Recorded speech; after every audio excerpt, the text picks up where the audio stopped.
Some viewers may find the following video disturbing. Viewer discretion is advised. At the very same time that America refused to give the Negro any land, our government was giving away millions of acres of land in the West and the Midwest, which meant that it was willing to undergird its white peasants from Europe with an economic floor. But not only did they give the land, they built land-grant colleges with government money to teach them how to farm. Not only that, they provided county agents to further their expertise in farming. Not only that, they provided low interest rates in order that they could mechanize their farms. Not only that, today many of these people are receiving millions of dollars in federal subsidies not to farm, and they are the very people telling the black man that he ought to lift himself by his own bootstraps. And this is what we are faced with, and this is the reality. Now, when we come to Washington in this campaign, we are coming to get our check. I remember when the ATL wasn't banging, now they banging, banging, banging, banging, banging, banging, banging. Niggas throwing sets and them bullets start ringing. Bitches banging, banging, banging, banging, banging, banging, banging, banging. I remember when the ATL wasn't banging, now they banging, banging, banging, banging, banging, banging, banging, banging. Niggas throwing sets and them bullets start ringing like bang, bang, ho, bang, bang, bitch, nigga, bang, bang, bang, bang, ho. Yeah, about to have me some Dr. What the f... What the heck? What did he go? I had my mouth. What the f... He's sleeping now. Because they want to get him good and strong. So a little before debate time, he gets a shot in the ass. First things first, in this lame duck session. My administration has accomplished more than almost any administration in the history of our country. America's so true.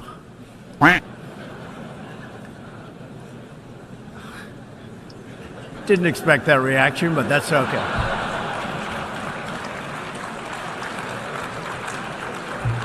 Ladies and gentlemen, we got him.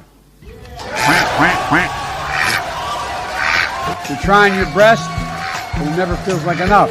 I started having second thoughts almost the moment I sat down on the plane. Lights off! Off! Turn them off. They're too bright. Turn them off. Turn them off. Let's go. Ready? Turn. We go back a long way. She was 12, I was 30, but anyway. So I changed my return flight and flew back on the first available flight I could take. I'm sick and tired of smart guys. I'm sick and tired of ordinary people being fleeced. I'm tired of being quiet. I'm sick and tired. I'm just sick and tired. We have this notion that somehow if you're poor, you cannot do it. Poor kids are just as bright and just as talented as white kids.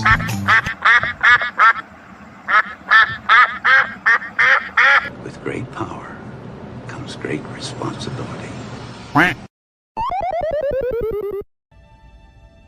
Red alert. All hands stand to battle stations. Warning. Warning. Nigga babble detected. System overload. Warning. Warning. Nigga babble detected. System overload. Bless. Life. Cleanse.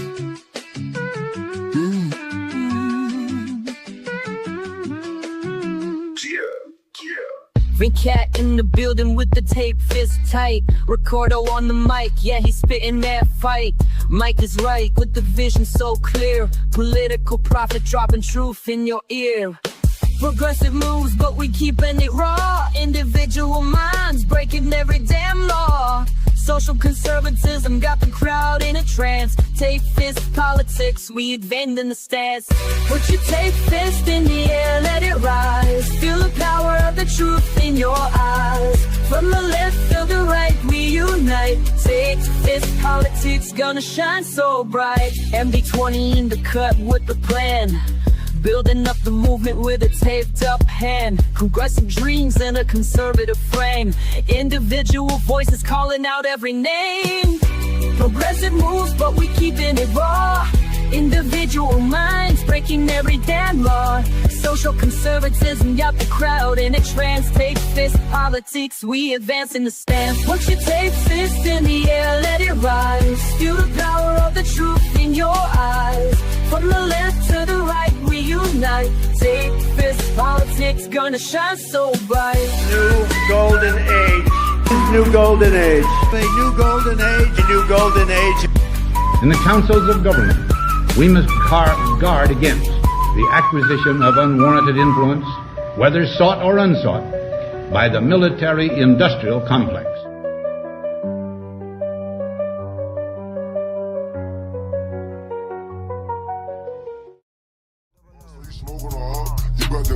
You talking choppers, you getting right. You wanna blow with the dope every night. Said he wanted some squares, so we took him alive. Say you wanna get paid, you wanna be right. 18 4K got slapped with Walking out, pipe. still got on these shades, even though it ain't night. Cause they little pink pills too hard. Let's go on a SRT with a Draco tank. Got a little boy way, can't sleep at night. You gotta go get your motherfucking dough.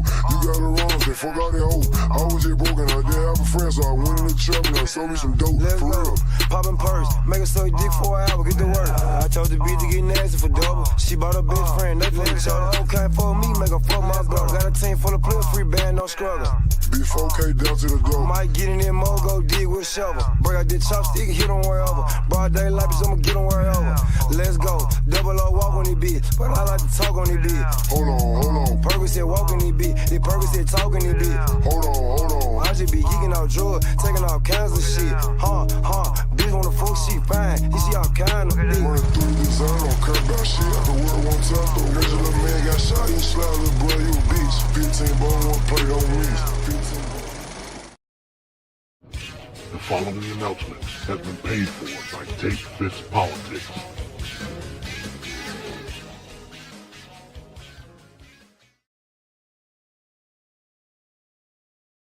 Peace. What's going on? What's happening? Hey, we back again. TFP, man.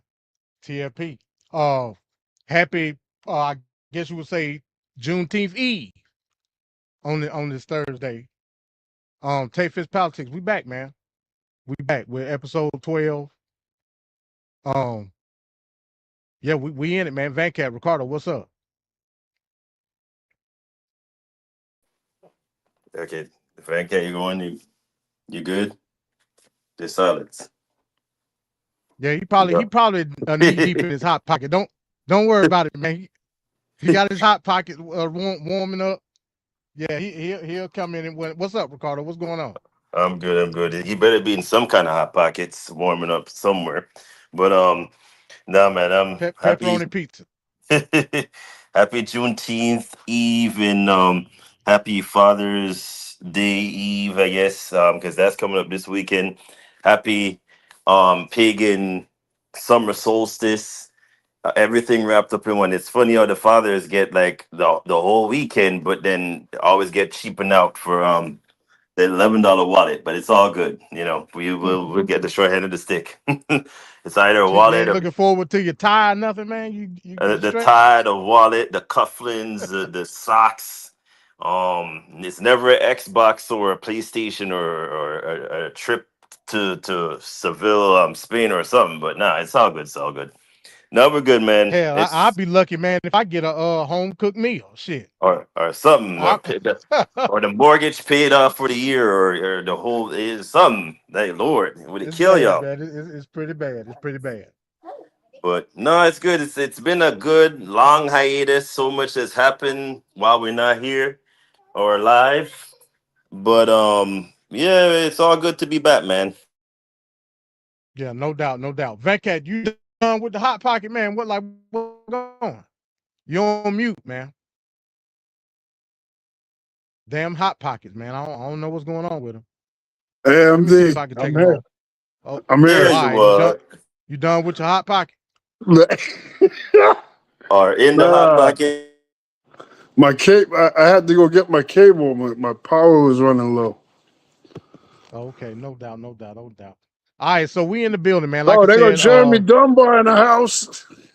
What's going on, shout out Jeremy? to Jeremy Dunbar. I guess unofficial, official TFP crew member. What's going on, man? What's going on? But That's right. That's right. yeah.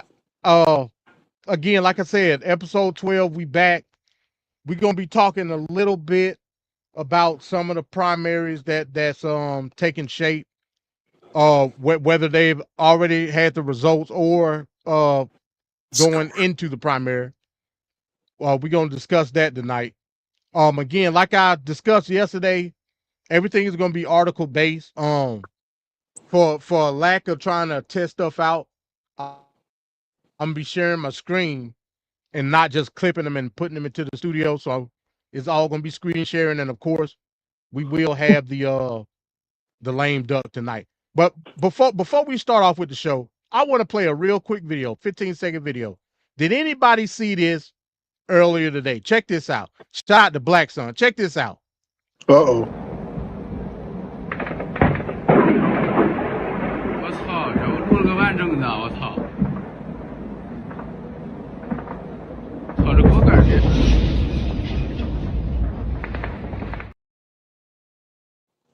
Incredible footage. What the heck was out that? of Moscow.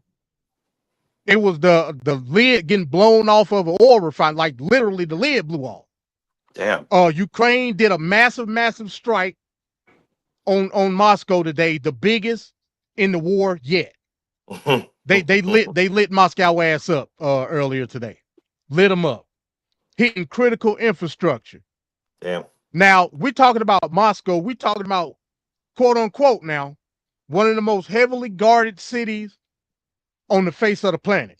Well, not only that, but the capital of the Russian Federation as a whole. So, yeah, that's I mean, huge. you tell me, man. You tell me. Yeah, that's literally like if they were to strike Washington D.C. That's pretty much like a huge blow. I'm surprised by that big old explosion. And again, they not hitting civilian residential areas. They're not doing none of that shit. They hitting critical infrastructure. Critical. As they should. They were reporting earlier today after that strike. Shit just haywire in the city of Moscow right now. Miles and miles with lines of people trying to get gas, can't get it. They busting Russia ass. Now I was told, Ricardo, this is what I was told now. I was told this is not an economic war, it's pure military. Well, how does military usually work?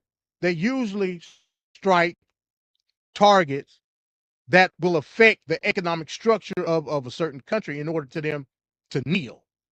That's usually how war works. I'm not a military expert, Ricardo. I'm not. You know, some people claim that they are. I'm not, though. I don't claim that. What I can gather from this whole situation is economic pressure getting put on Russia to try to come to the table. That's what I got from it. That's what I got. Or wasn't there a G7 meeting with everybody just a couple of days ago? Zelensky was at the G7. So I'm assuming he got his money, or the paycheck came in, and he's showing up his cards now. He's showing his hands like, hey, I got all my party members here, my posse is here now, so I got them all with me. So what you gonna do now? That's like a bluff to Putin, because we haven't heard Putin in a while. I know he's still in the mix because of the whole Iran situation. It's like, the enemy of my enemy is my best friend. But I just find the timing very surprising. Again, the G7 summit, and then here we are with the deal made for Iran, and now Zelensky just shows up, boom, and here it is, back into the news cycle all over again. Well, I believe it was definitely planned. I don't definitely. I don't think it was nothing like spontaneous. It was definitely planned around This is very Zelensky much being right. in the G7. So, Oh yeah. you know, there's that. But again, it's not a war of attrition as we know it conventionally. Like when people say that, that let me know they don't really understand warfare in 2026. Go ahead, Van Cat. I was gonna ask, has Some Black responded to this in any way? Has he made a comment, an official statement? I mean, I ain't really been. I seen he been making like a couple of videos, but when the walls collapse around you in your ideology and your way of thinking, a lot of people. What do they call that shit? The 5 stages of grief. Whatever it's Yes. called. Yeah. I think one of those stages are like dismissiveness, right? Where you just say Yeah. this, let me just ignore what the fuck is like happening and talk about other shit like video games and stuff like that. You know But what it's I'm also, saying? but it's called deflection as well. There's realization and there's deflection. And we've seen, the role of the circles now coming full circle from most of the megamaniacs. Like nothing makes sense here. But then when you're in your delusion of grandeur and people call you out for it, it's hard not to deflect. And it's tough for the megamaniacs right now to see everything that we've said is we've told you so. Full Ricardo, circle. put yourself in the shoes of a megamaniac in the here and now, right now. Put yourself in the shoe. Can you imagine? Can you only imagine, Ricardo? Like what they must be feeling in terms of the overall aspect of life. Like right now, in the here and now. All the shit that they said prior to November 2024 versus today. Just imagine. That's all I want you to do. That shit'll it'll send shivers down your spine. Just the thought of it. Jeremy's trolling the crapper. Who are the 5 best rappers alive? What the hell? Dylan. Dylan. I spit hot fire. Dylan. Oh, it's Dylan. It'll send shivers down your spine. Dylan. But and I feel bad. Should I feel bad for the megamaniacs though? Like, should we feel bad for them, or should we be like, no? We literally told you this was the playbook the whole time. Like, you can't have an Acme grifter, and the grifter literally all he does is grift. Like from like, do you know how much billions of dollars this man has accumulated since he's been from the first time in office to now? And y'all elected him back again, not us, but the megamaniacs.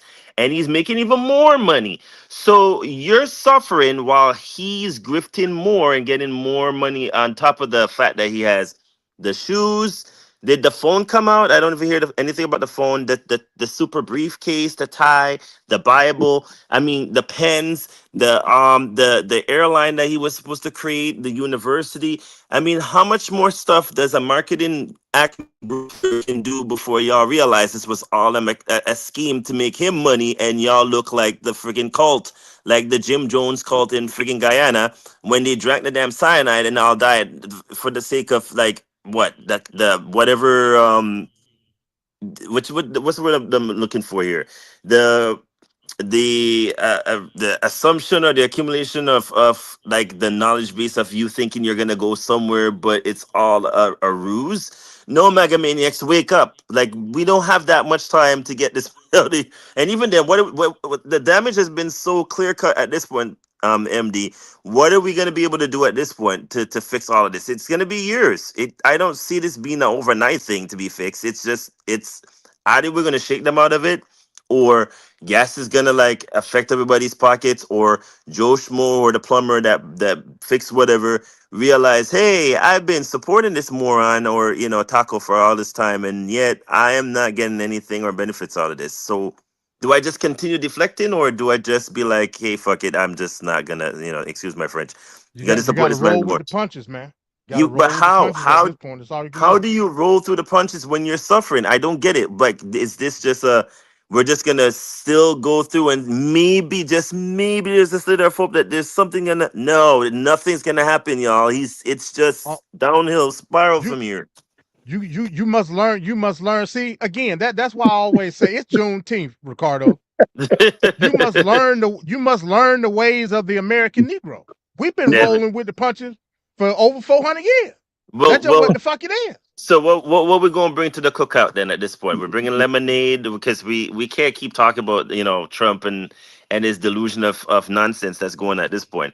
So I'm gonna bring the lemonade, because we need to bring the sourness and the wake up call of the fuck it. I'm just gonna bring Kool-Aid at this point because now everybody's drinking Kool-Aid and pineapple. Wake the fuck up, mega maniacs! Wake up!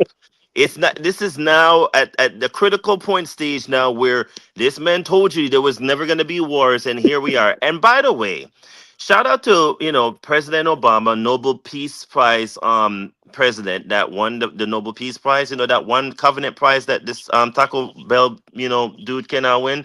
Yeah, shout out to you getting your presidential library today and all the people that showed up for you, but. The UFC fight didn't bring that much crowd. I don't know, all of this thing. Yeah, but the 250-year anniversary is coming up around the corner, MD, in July the 1st. So we'll see how that works for the president that, is the greatest president of all time. Give me a freaking break. Yeah, man. Yeah. Yeah, no doubt, no doubt. My bad. I'm distracted, man. I'm watching the damn Dream Fever game, man. Oh yeah, and shout out to World Cup. I didn't even know you like World Cup soccer like that. Well, football, MD, because you Americans call it soccer. I'm watching WNBA. I watch soccer too, though. I back in the day I was a big like football guy. I used to watch Bundesliga. My favorite team is Bayern Munchen, like of all time. This was back in like the early 2000s. But yeah, I like soccer. I like all sport, man, to be honest with you. But hey, shout out to the World Cup. So surprisingly, the World Cup has been a success so far. I was thinking that it was gonna be a lot of bullshit shenanigans going on. And ice, baby. I mean, not only that, just and it has been some shenanigans. I ain't gonna say that ain't. I saw a report the other day where it was a referee, a FIFA referee couldn't get in from Somalia. Couldn't get in the country. Yeah, from Somalia. Yeah. So it's been some shenanigans, but I thought it was gonna be like way worse. I thought it was gonna be way worse than what it is. The fanfare has been excellent. You know what I'm saying? Now I wouldn't dare go downtown Atlanta right now. That shit is crazy. But man, the fanfare from what I've seen, it's been great. It's been excellent. Like around the country. It's been great. It's been great. So, we can't knock it though, but that's what sporting events, world sporting events are supposed to do, like the Olympic Games, soccer, World Cup, all that stuff is supposed to bring out great enlightenment. So shout out to the World Cup and all them peoples, and MD, you need to buy your damn ticket so you could go support the countries that are not American based. It's about time now. Yeah, so before we get started, let's answer Jeremy Dunbar's question. He said, do you think all presidents become filthy rich once they get in office? I know for a fact that's no. Because, I mean, the obvious one would be Jimmy Carter. He didn't get rich at all. Like, at all. So, I mean, hell, that was on purpose, though. He gave up wealth. Well, exactly. You can look at it that way, but he followed the rule of law. You know what I'm saying? Yep. I mean, it's about the perspective that you come at it with. The rule of law clearly states that you can't do A, B, and C from a personal financial standpoint when you become in any federal elected office, but they do it any fucking way. So, so are we talking about norms, which is bad, or are we talking about the rule of law, which is good, according to what the rule of law said, the letter of the law? The letter of the law clearly states something. Now, whether they do it or not is a totally different thing. Jimmy Carter followed the rule. And he did not become filthy rich. In fact, he lost wealth. So, there's that. Yeah, that's why I always talk about the rule of law and law and order. Like, people think I bullshit when I say these things. I mean, it's written in black and white, folks. Now, whether you do it or not, that's a totally different argument. Totally different argument. But let's get into the show, man. Like I said, tonight we're gonna talk about some of these primaries. and how it's shaping out and what we believe the landscape is going to look like going forward into November come the general midterms. Let's get into our first story here. And of course, we're going to be going deep down in the heart of Texas is where we're going. And of course, we're talking about Ken Paxton and Tallarico. Now, since we've been gone, the Republican runoff for the Republican nomination, it's been squared away. Ken Paxton, Trump-backed, did win the Republican nomination in the state of Texas for the Senate seat. So the matchup is going to be Tallarico versus Ken Paxton for one of the Texas federal Senate seats. What do y'all think about Ken Paxton winning? How do you look at that matchup going forward? That's a great win for the Democrats, man. That's a great damn scenario and win for the Democrat. Yes, it is. Ken Paxton. Explain. Well, first of all, we just came out of this guy. Damn, he's supposed to be in prison right now. To be honest, I mean, he has so much dirt and questionable decision making that he's had in the last couple years. Now he's going to turn around and try to get another position in this election, in an election period time when we got people frustrated and up in arms by the direction and where the Republicans are going, all the issues that we have here. Ken Paxton is going to be just like a Trump. He ain't going to be worried about or concerned about your everyday life situations and problems and despair. He's going to be worried about enriching himself and doing everything that they've been doing, which is not addressing the problems that people see day to day. So this is like a dream come true. You got a white guy that's running, that's religious, that's relatable to conservatives and Republicans, that's also a Democrat. He's been going and having these rallies where it's just nothing but Republicans at his rallies. And he's been able to get his message through and talk to Republicans at street level. And even if they don't fully agree with him, they at least hear him out and they see where he's coming from. Whereas what is Ken Paxton going to run on? How much more money he wants to steal, or maybe he wants to cheat on his wife or whatnot again with somebody else. I mean, what is he going to be running on? What is he going to be able to do that will be substantive for people in Texas? I don't disagree with anything you just said, Venkat. But you fail to factor in an important caveat, and that caveat is MAGA maniacs don't give a damn about nothing that you just said. So that's an important caveat in the entirety of what we're talking about. So I don't put nothing behind the MAGA maniac, especially in the great state of Texas. I love Texas.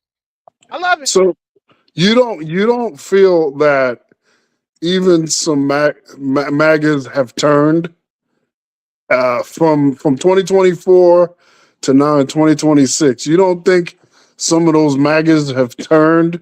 Some of those MAGAs with supporting Trump, they've now had an economic pressure that they're feeling. Trump denied a lot of things that could have helped them. You know, the SNAP benefits. Trump put tariffs on in the economy. That has, I know that it's affected my life. Yeah. Hell, gave them smallpox, and now they got the screw worm. Hell, they got a lot of stuff going on. There's a lot of things that have been negatively impacted, whether you're a supporter or not. There's undeniable negatives and steps backwards that you had to have felt. The only people probably insulated are going to be ultra rich people. But the MAGAs we talking about is the working class MAGAs, the maggots that are working class. That's the majority of MAGA. working class. Yes. You know. So you can't tell me that he's like retaining 100%, 85%, 75%. Some of those maggots have turned, and that's why I feel like with the advantage of registered voters in Texas, with the blundering and fumbling of the Trump administration, and people are just more pissed. Remember that guy on TV? He's talking about how he misses Uncle Joe. He was a MAGA too. He's talking about he missed Uncle Joe. I wasn't struggling. I was balling when Joe Biden was in office. You don't think that's a singular thought? So again, we talking about logic and I get quantitative that. theory here. Yep. So if he was willing to admit that his financial situation was better under Biden, yet he voted for Trump, what does that tell you about the overall logic about a MAGA maniac? But MD, that's not fair because he's talking about it. No, because he voted for Trump thinking that it wasn't going to get bad like this. He believed the Kool-Aid that he was drinking, not recognizing that Obama in the first term is what was decent about the first Trump administration. Right? So you don't understand the flaw. You don't understand the flaw in the reasoning then. No, because I'm giving him a little grace because once he saw how bad it got in 2025 and 2026, that's when he was like, I miss my Uncle Joe. You know what I mean? So once he saw, okay, this is not going right, he at least tapped out and he didn't continue. Going. Again, what I'm trying to get you to understand, Vancat, this is what I'm trying to get you to understand. Again, we talking about quantitative logic and reason. This is what we talking about. Yep. Let's start from square one. Square one is my financial situation is not good. Can we say overall that's a general statement of a MAGA maniac? Yes. Prior 2024. Yep. Okay. So we set that foundation, Vancat. Yep. Come 2024, they vote for Trump. Trump gets into office January 25. Immediately, it's a downhill effect from immediately. Now I'm saying I miss Joe Biden. Then we have to go back to the foundation. What built the house, Vancat? That's what I'm trying to get you to understand. What built the house is my financial situation is not good under Biden. Right. We vote for Trump. Trump gets in. Then we come to the conclusion and say, hey, I'm really fucked up now. I'm in a bad way. I miss the old way. But the old according to the MAGA maniac, was a bad situation. But I think that was a lie the whole time. I think it was this is what I'm sitting here telling you. You just hit the nail on the head, Vancat. Yeah. The reasoning behind the populace of a MAGA maniac is all a lie. It don't matter if the situation is good, bad, or indifferent with a MAGA. It don't matter. What matters is, what must I do? I don't give a fuck how bad my situation is. What must I do in order to not give a W to a Democrat? Right. That's not a political adapted mind. That's a mind of a cult, is what I'm saying. People in Texas, the large majority of people in Texas, from a political standpoint, are in a cult. That's a fact. It's been like that for several decades. I don't see this situation, don't matter how bad it is, affecting the cult. When you're in the cult, even if I'm in a bad situation, probably the worst it's ever been, I cannot allow a Democrat to put me in a mindset to believe, even if it's true or not, that it'll be even worse. My opinion, Tallarico ain't winning. Okay. Okay. That's Now, just what my if he opinion. if he does Yeah, go win? ahead. Then if he does win, then what does that say? It says that from a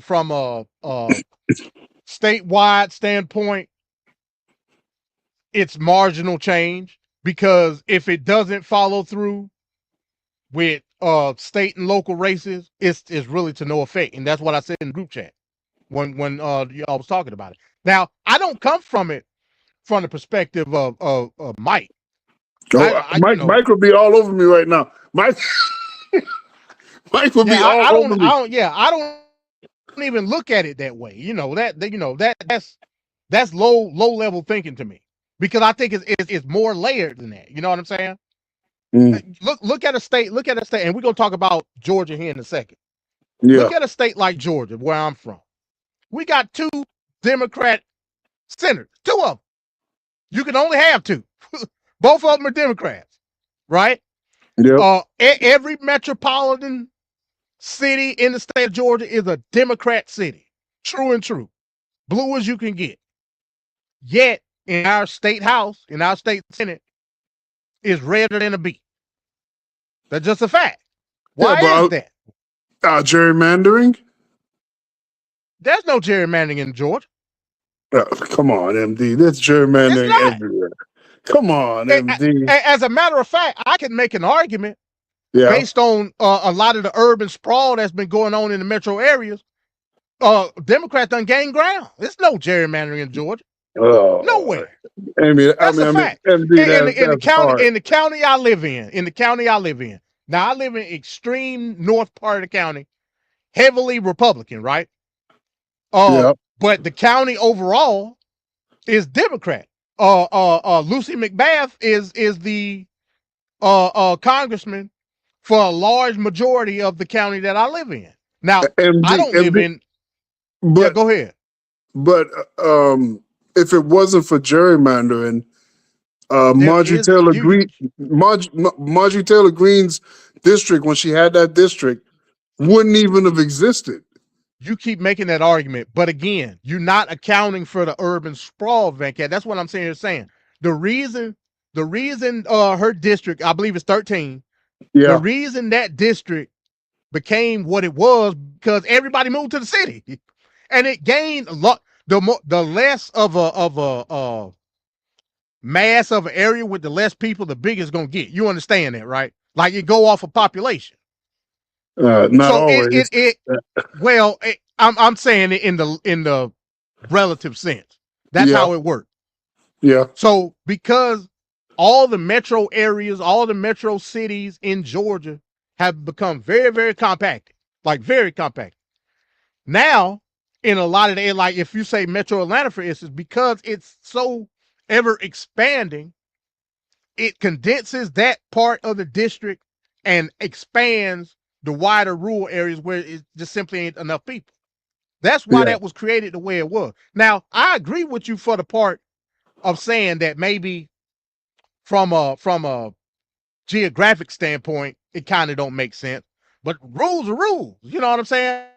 I don't look at that as gerrymandering. Gerrymandering is what Texas did. That's a fact. Gerrymandering is having one city split in half so you can try to get all these. That's gerrymandering. Georgia is no way in shape or form gerrymandering. Like I said, if you look at the map, actually Democrats have gained ground in terms of overall district representation based on everybody moving to Georgia. You know what I mean? So with all that information there, do you think in the next general election, 2028, that Georgia is going blue?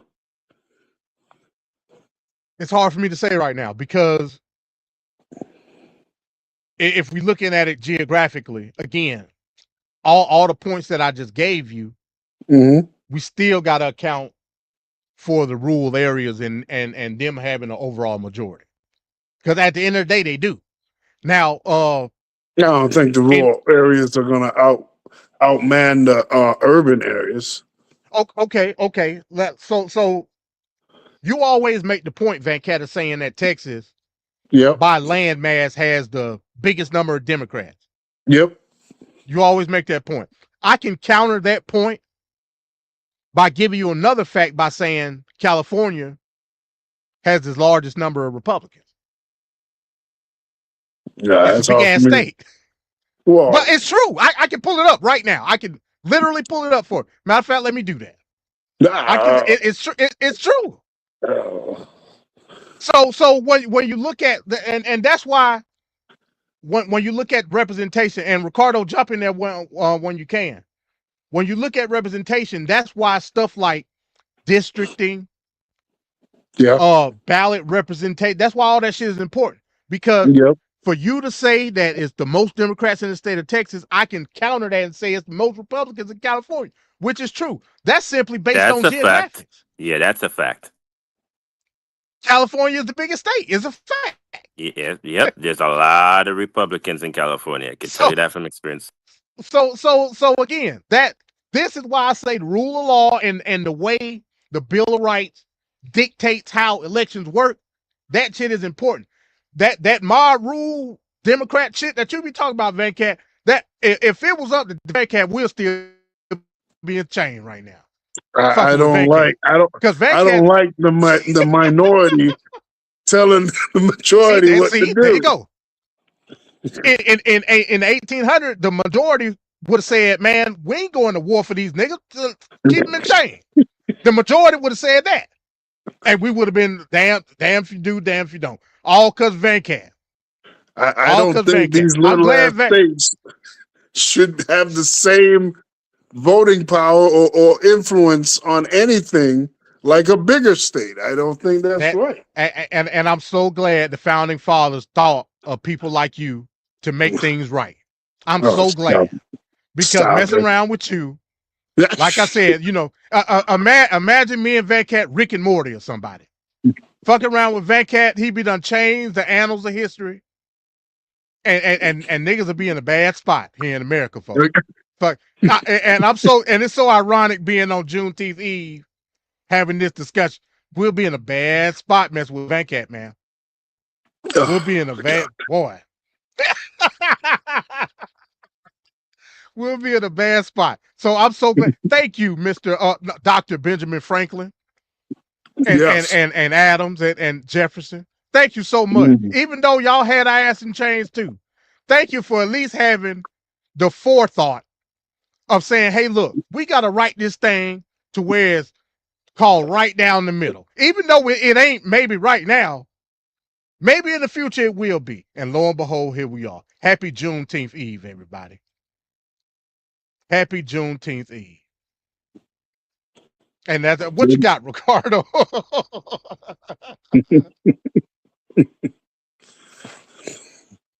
What you think about Ken Paxton, man, and you know what his chances are? Again, Tallarico has been running a great campaign. I ain't gonna say that he ain't. He has. I ain't gonna say that he ain't. Like I said, some black people are pissed off at him. We got to keep that in mind as well. Yes, we still got to keep that in mind. And keep in mind that the largest voting bloc is who? Black women, and who has been disenfranchised since Trump has been elected? Black women, because they're according to the statistics, black women are the most educated bloc out of our demographic. But that's a whole nother conversation. In case y'all white folks out there didn't know, but this race, Texas as a whole has been very, I say polarizing, but not in a good way from the past year. Like there's so much happening in Texas. I guess they said the bigger it is, the better it is in Texas. But the gerrymandering with the Carmelo case, with like the new aren't they supposed to be getting rid of Ted Cruz at some point? Like I don't even know what's going on. There's so much going on with Texas. But my question now going into the race for November is, how much of an influence is the country paying attention that much to Texas to really move, or with the ebb and the flow of political correctness here? Because if Texas is going to dictate how the rest of the country is going to go, because remember they started this whole redistricting crap. So because they started it, then California was like, okay, well, if you do that, do keep in mind we're one of the largest states right after you.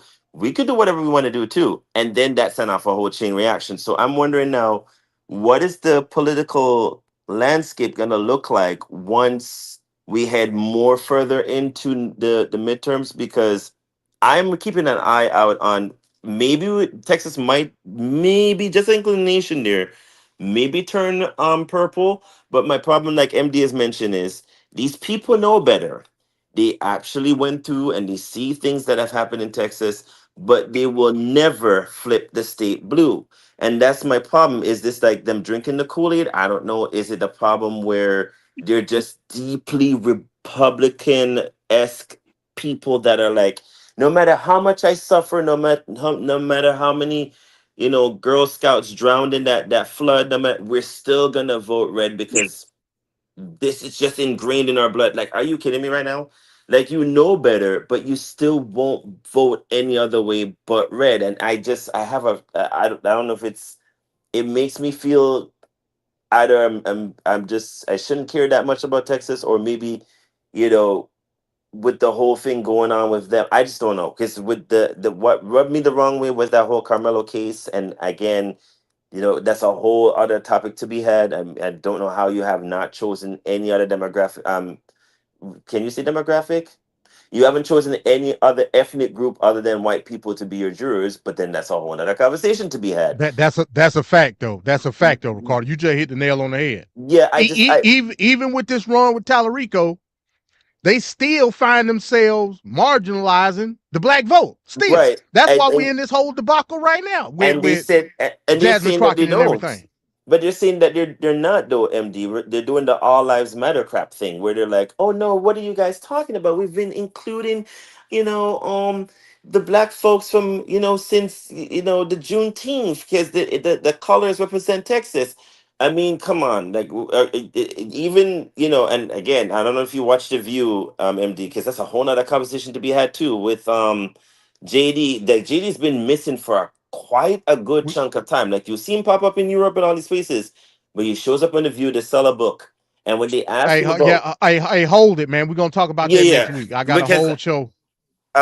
So I'm not going to touch it, but JD really have surprised me a lot. And I don't know if it's a good thing or a bad thing, but I think you need to be very careful how you step going forward. Maniacs that voted for this man, thinking that, he during this whole the VP race and all that, well-spoken orators and whatnot. He ain't for us. And I'm at this point with this whole thing, and going back to Tallarico, I don't know if he can do it either, MD. I really am hoping that he can, but I just don't see it. Texas is very hard to pull. I don't know what it is about Texas, but we thought this the last time with the other guy that we what was his name again? That the Democrats put all their bets on, and they were like, "Yeah, he's gonna do it." About Beto?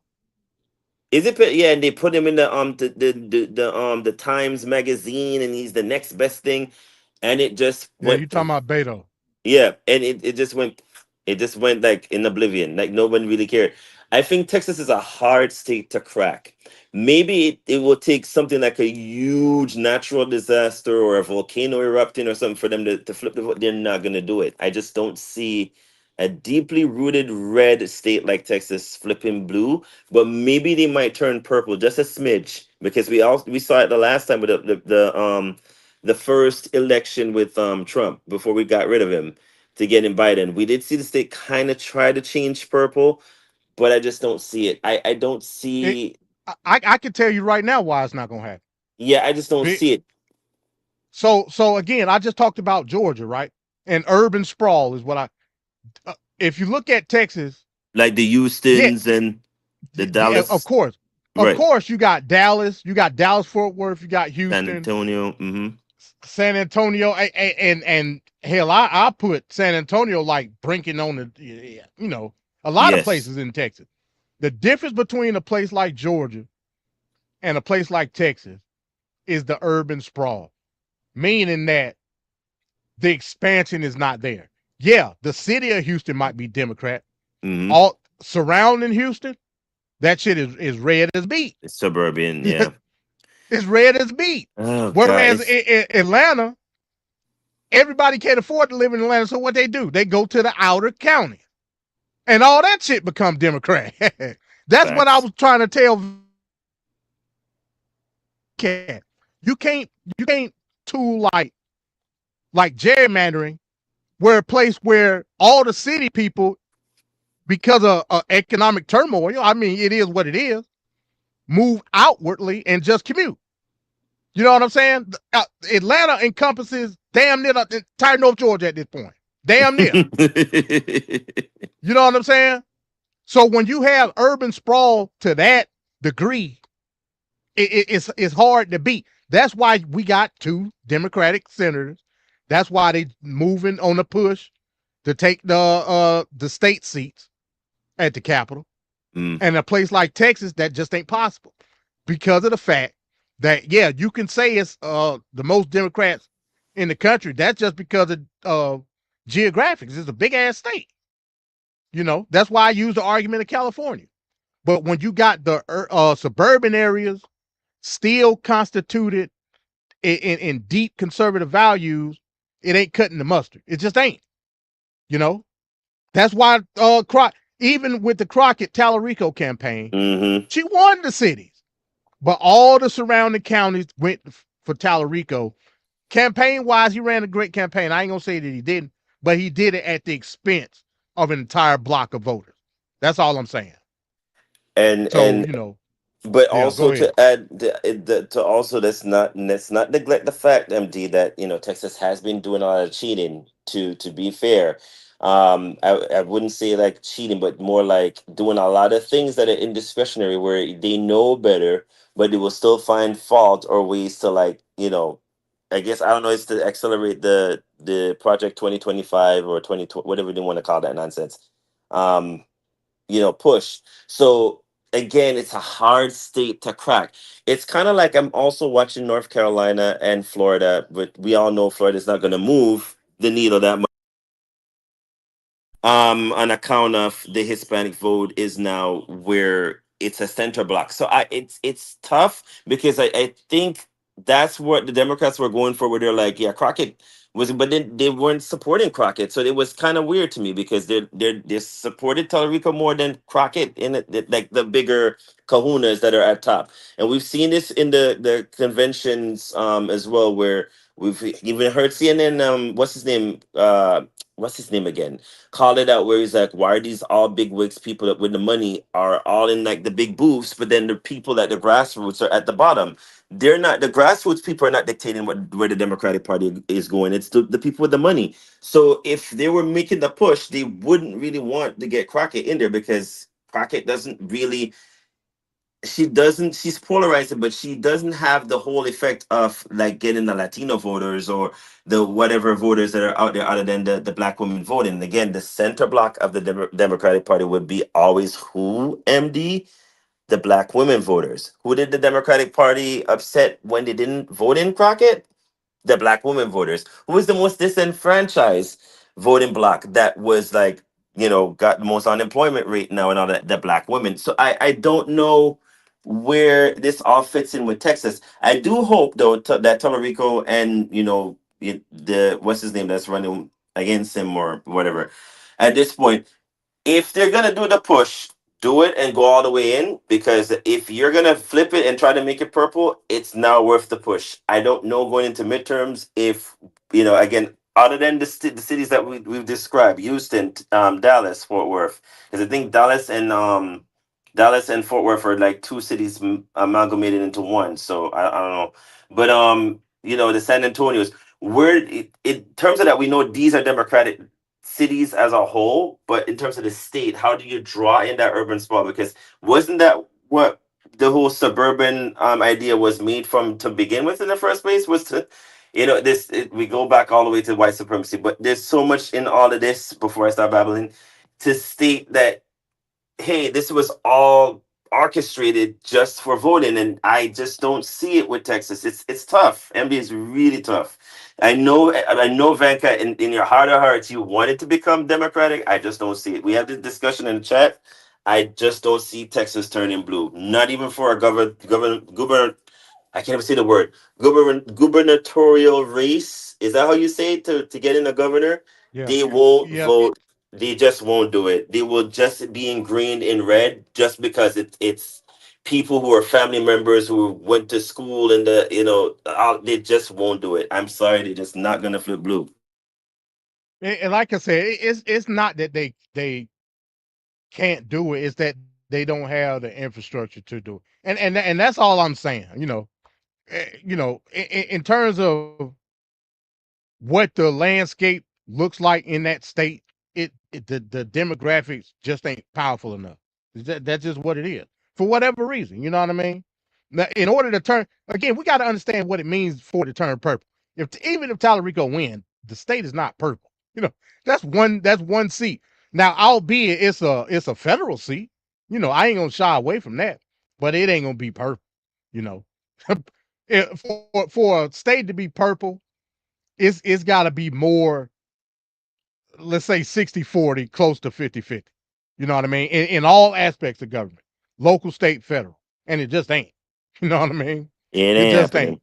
ain't. Mm-mm. So, Willie, you got anything else on that, Van Cat? You went to go grab Damn, the Van hot Cat packet, eating Venkat? damn hot pocket again. Stop eating the damn hot packet, Venkat. Damn, man. I'm I tell you, here. bro. I'm here. You I'm here. Golly. Oh, Lord. All No, right, I'm good. so I'm good. okay, all right. So speaking of Georgia, now this one was a shocker here. This one was a shocker, I must admit.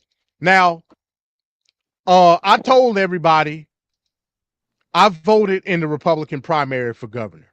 Mm-hmm. How did that work out? It didn't work out too good for me. So I voted for Brad Raffensperger on the Republican on the Republican ticket. What you mean they tell me the man with the name with the food in it didn't get the win? How is that possible? He lost. Actually he lost terribly. He lost terribly. Again, like I've always said, my goal in my process of voting to say I don't want the MAGA Boy, Donald guy. Trump is pathetic. What you I'm mean? sorry. I'm just reading. Trump hails billionaire Rick Jackson GOP primary win despite endorsing the rival. So he just like, okay, we about to get into that. Yeah. Oh yeah, boy. we about to get into it. So I voted for Brad Raffensperger. He lost terribly. It went to a runoff between Rick Jackson and Burt Jones. Burt Jones was glazing for Trump. That's eventually what it came down to. He was glazing. Just to give history, and I talked about this yesterday in my live. During the 2020 elections, the aftermath of the 2020 election and January 6th, Burt Jones was the lieutenant governor. He actually went against the governor, Brian Kemp, and the Secretary of State, Brad Raffensperger, in terms of justifying the shit that they was doing in Fulton County, trying to undermine the election. Yep. How the state House and state Senate didn't impeach him for that is beyond me. His ass should have been out of there right then and there. You gonna go against your superiors and say, no, y'all run. At the time, I was a fan of Brian Kemp because I believe that Brian Kemp was standing on principle, saying, hey, look, it ain't no election fraud. Like, the shit happened, it got counted, you lost. And I commended Brian Kemp for that. Since then, he turned into a bitch, and he started glazing Donald Trump. Brad Raffensperger was the only one that stood on principle the entire time and said, man, the hell with what you're talking about. We got a Trump-type, no pun intended, Trump-type system here in Georgia. It was audited 5-6 times, and according to the results, you lost. That's just what it is. So I commended Brad Raffensperger for that, in the hopes that it was going to take away any vote that a MAGA maniac was going to get. Now, it didn't work out so well. I came under the impression saying, hey, look, Burt Jones is probably going to end up winning just off the strength of MAGA maniacs across the state. I was mistaken to the highest degree and surprised. But as I start looking at it and breaking down Rick Jackson, I start to understand why he won. I said this in the video yesterday as well. Every video, every TV commercial, everything, it didn't matter what you was watching. You was going to see Rick Jackson. He flooded the zone, flooded it with commercials. I ain't even seen the Burt Jackson commercial. I ain't seen it at all. So the power of money is something serious, man, when it comes to elections. Some people might not like that, but I understand it. I sure as shit understand it. Now, as I said in the video yesterday as well, I may, and this might hurt your feelings, Van Cat. There might be in an alternate universe, there might be a chance. You know what? I'm gonna vote for Rick Jackson until I saw this headline right here, because this scared me. And you just read it verbatim, Van Cat. Trump hails billionaire Rick Jackson's GOP primary win despite endorsing Rob. I'm afraid that this gonna pump Rick Jackson to start being on that MAGA maniac shit. And if that happened, Keisha Lance Bottoms got my vote 100%. 100%. So now we play the waiting game. So he would be playing politics if he did that. He definitely would. He definitely would. So he had to make no question about it. He had to make a strategic decision what are you gonna do, and that would be wrong. I mean, I don't know, man. Republicans, why in the hell are they falling back on this guy? He's a lamed up president. He's not gonna be able to go anywhere after a couple short years. And why are they falling in line again? They act like this is his first term or something, man. Like, we're already halfway through his second term. I don't know why anybody's trying to. As you stay in office, your powers get weaker and weaker. But they somehow think that they get a boost by having his endorsement when Donald Trump is in this unpopular war, tariffs, and all these other economical issues that he created. I don't understand how that's a positive for you. A lot of Republicans are going to be losing their seat come this November, even on top of all the gerrymandering. All the gerrymandering is going to do is just make it a little closer, but they're still going to lose. That's how far off they were to begin with.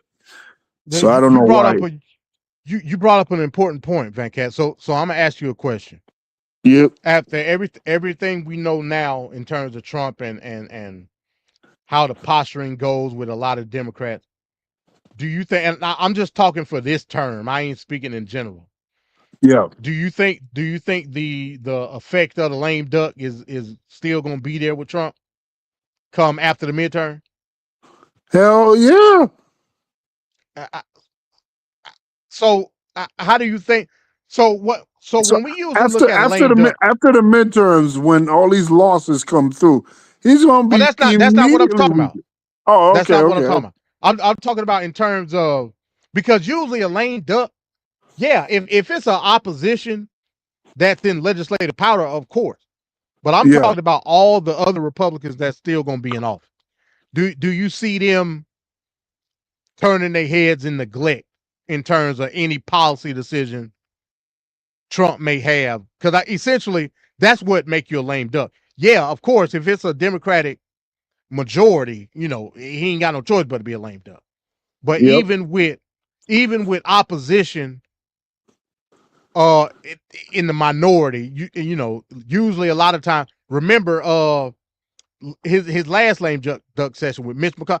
Mitch McConnell and them was like, fuck Trump. We don't give a damn. You know what I'm saying? Yeah. The last 2 years, that's how they were. Do you see that happening this time around with the type of saber rattling and bully tactics that Trump doing in this term? Yeah, I see it still happening, especially after the midterms.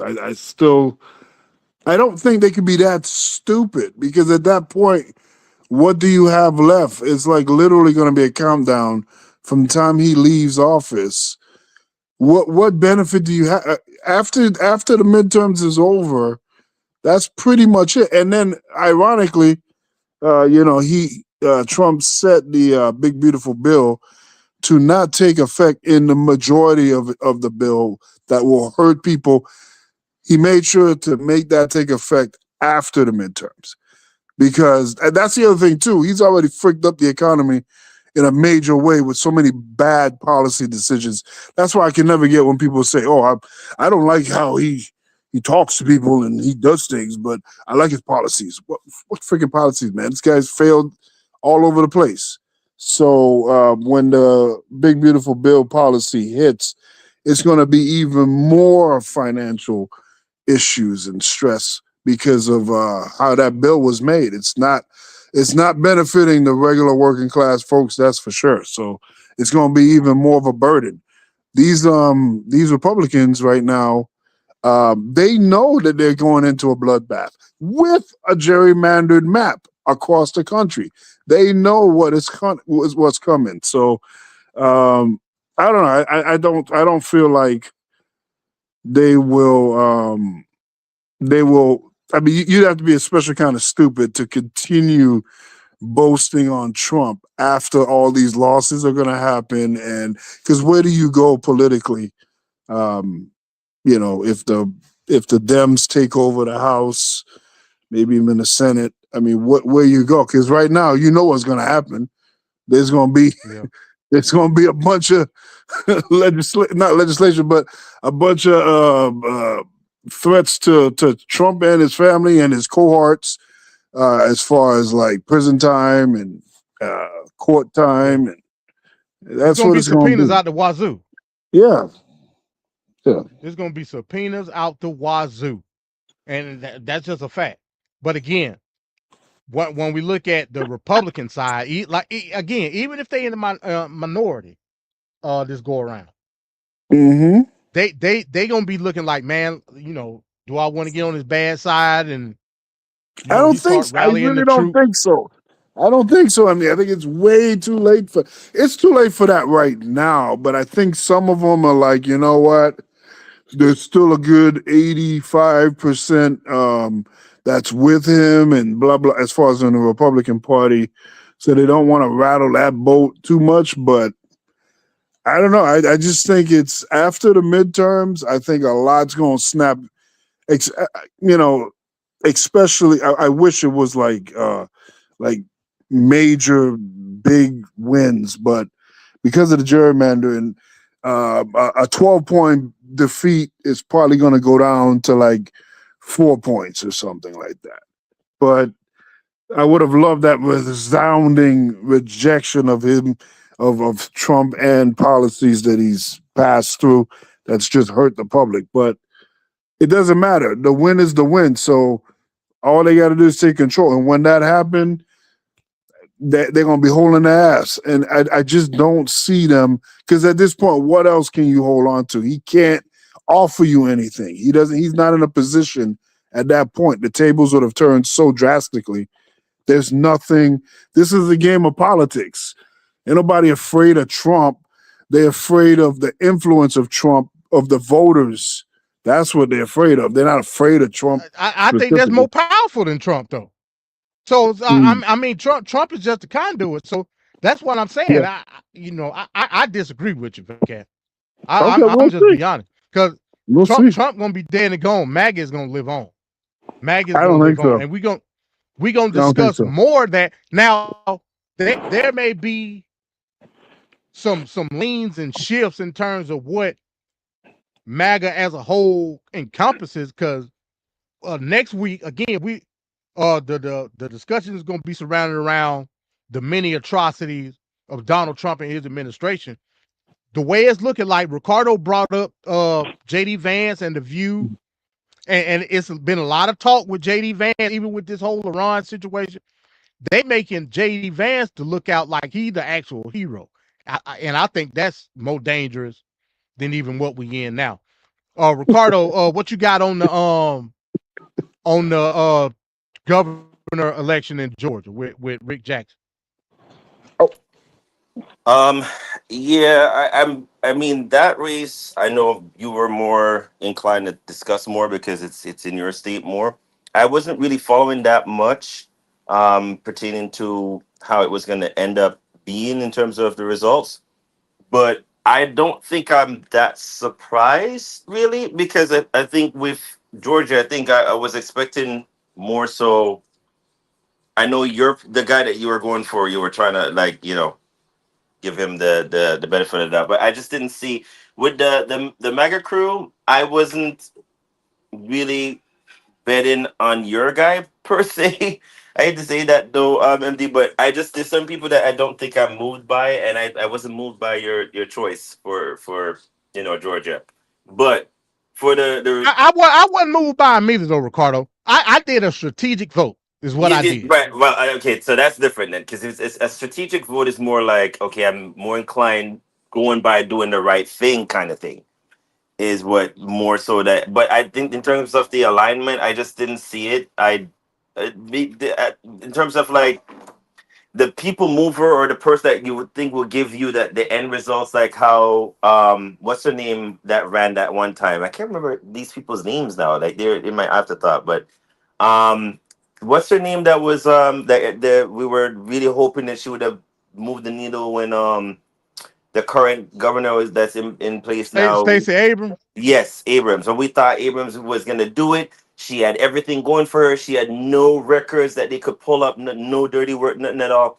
And it still didn't come through because we're like, okay, well, what happened?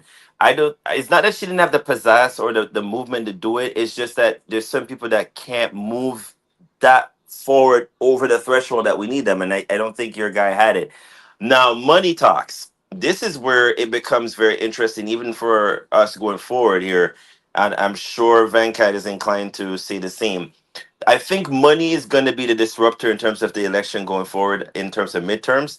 I think it talks, and it talks very heavy. I wonder now, in terms of if my calculations are right, most of these people that we're gonna get the surprises by, I think it's more alignment of like who is in whose pockets here, and that's a little bit concerning as well for me, because the influence of money in these races does determine a lot. Like you said in this particular case in this race, MD, correct me if I'm wrong, you said that you saw more ads for the other guy that won. Rick Jackson is a fucking billionaire. He ain't in nobody's pocket. He in his own pocket. It was self-funded. So he self-funded his own campaign. He spent $100 million in the primary alone. No, I'm assuming that he's getting back that whole money back through taxes, but that's ridiculously crazy. $100 million just for ads? Like at this point, there's a regular Joe Schmo or plumber that wants to run to win a race. Do they even stand a chance in the future? Because that's why it's an uphill battle for Keisha Lance. Keisha Lance Bottom is gonna have to fundraise her ass off in order to win this election. And not only fundraise, but we need all the people to pull out the stops and ropes to, at this point, like, I'm talking about like those people that money talks, put your money where your money is at this point. Like the Oprahs, the those people that have the money that can do it, like put the fund in there and put it behind her. I just don't know if certain people have that push, and that's my concern when we know the right people that are supposed to be elected here are not going to get the job because Oprah ain't doing it. Oprah ain't doing it. If she was on the TV with The Rock talking about raising money for Hawaii, yeah, I don't know. I don't know. That's my problem. But that's the problem, though, MD. These are people that are the full core of the Democratic Party, and the full force behind certain other parties, and they are still begging your regular person that works, me and you that like and MD and Mike that literally work our ass off every day, but you're begging us to do a donation. That makes no sense to me. You're a billionaire. You make tons of money that you can reclaim back in taxes, but you still want the regular Joe Schmo down the road to like fund your causes. That makes no sense. Then it falls on deaf ears here too. And I said the same thing when Trump was running, where he was begging people to send donations. Why? You're already a billionaire. That makes no sense. And people still did it. That is the crazy part. People still took their hard-earning cancer funding money to then help this dude win the election, and now they're complaining. It makes no sense. I was taught from a very young age, if there's no benefit for me at the end, why am I even funding you? That makes no sense. That why would me as a poor person, and I wouldn't call myself poor, but just for analogy purposes, why would I take my hard earning money to then give somebody who's filthy rich? That makes no sense, but people do it because psychologically they're there. But in this case, MD, I don't know. Going forward, other than what's the name that you just mentioned, is there anybody else that could really pull a win here? Because at this point, Georgia is up for grabs, but it's a who's who, and we already know it's a Republican state. It's never going to flip blue. It's just like Texas. And I don't think I've ever seen them be blue. I don't believe that with Georgia. I don't believe that with Georgia. But I mean, I believe Georgia could definitely go full blue. But at what point have we ever seen it in our lifetime, though? I don't know if we'll see it in our lifetime, but again, you got to understand the dynamics of the state in and of itself. People from all walks of life are moving to Georgia. I don't like it. That's just me. No, you wouldn't like it, though, MD. You're kind of like me. I don't like it. Me and Vecca can't stand these New Yorkers coming down here, so we know what you feel like. We know how you feel about that. You ask, if you go downtown Atlanta right now, you go ask 10 people where they from. Chances are, I would say 80%, 8 out of 10 of them people are not from Georgia. Yep, that's just a fact. Yep. That the economic, and this is why, again, you mentioned Stacey Abrams. I didn't vote for Stacey Abrams. I voted for Brian Kemp. I'm not ashamed to say that. No, and there's nothing wrong with you saying that. Brian Kemp did so much economically for this state. That's just a, you love him or hate him, and socially wise. But Brian Kemp did so much for this state, bro. That's just what it is. Brian Kemp is the reason why the shit is going so blue. Because of the economic power through subsidies and everything, tax breaks, that he brought industry to the state. That's why all these people are here. Not to mention, relative to what a place like California, New York, or Chicago might cost, is cheaper. Now, that ain't gonna be like that for long. Not the way that it's going. I couldn't dare afford to live in the city right now. I just can't do it. Hell no. You know what I mean? If I want to eat or have some type of comfort in my life, I wouldn't be able to do it. That's just a fact. But it's so much industry that got brought to the overall, the whole state, not just Atlanta, the whole state. Brian Kemp is responsible for that. I'd never take that away from him. I can't do it. I can't do it. But that same industry that he brought to the state, the people that came, they Democrats. That's just a fact. That Georgia will soon be New York. And it's always been called the Empire State of the South. It's always, since I was little, it's been called that. Because we've always had industry. Not like we got it right now. That's just a fact. Like, it's too much money to be made in Georgia right now. Too much money. That's just what it is. And those people that are coming, they're college educated and they're voting Democrat. Now, when they get down here, they feel just like me. Damn, I can't afford to live in city limits. So I'll move east of town. I'll move west of town. I'll move south, north. And all that urban sprawl, that's what urban sprawl is, has now encompassed the city and create what it is now. That's why we have a Democrat congressman in a predominantly, well, historically, Republican district with Lucy McBath. That's why you got stuff. So we're purple right now. We purple. We got a large bulk in our state houses right now. We got 2 Democratic senators. We got every city in the state got a Democratic House representative, every one.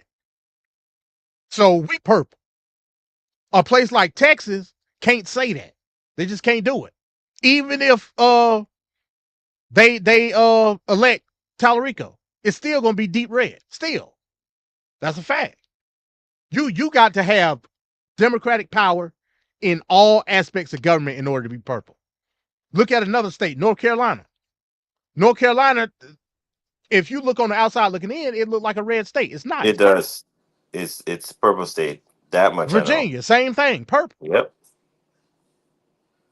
Because a place like DC, where you got all these Democrats that work in DC, they don't live in DC.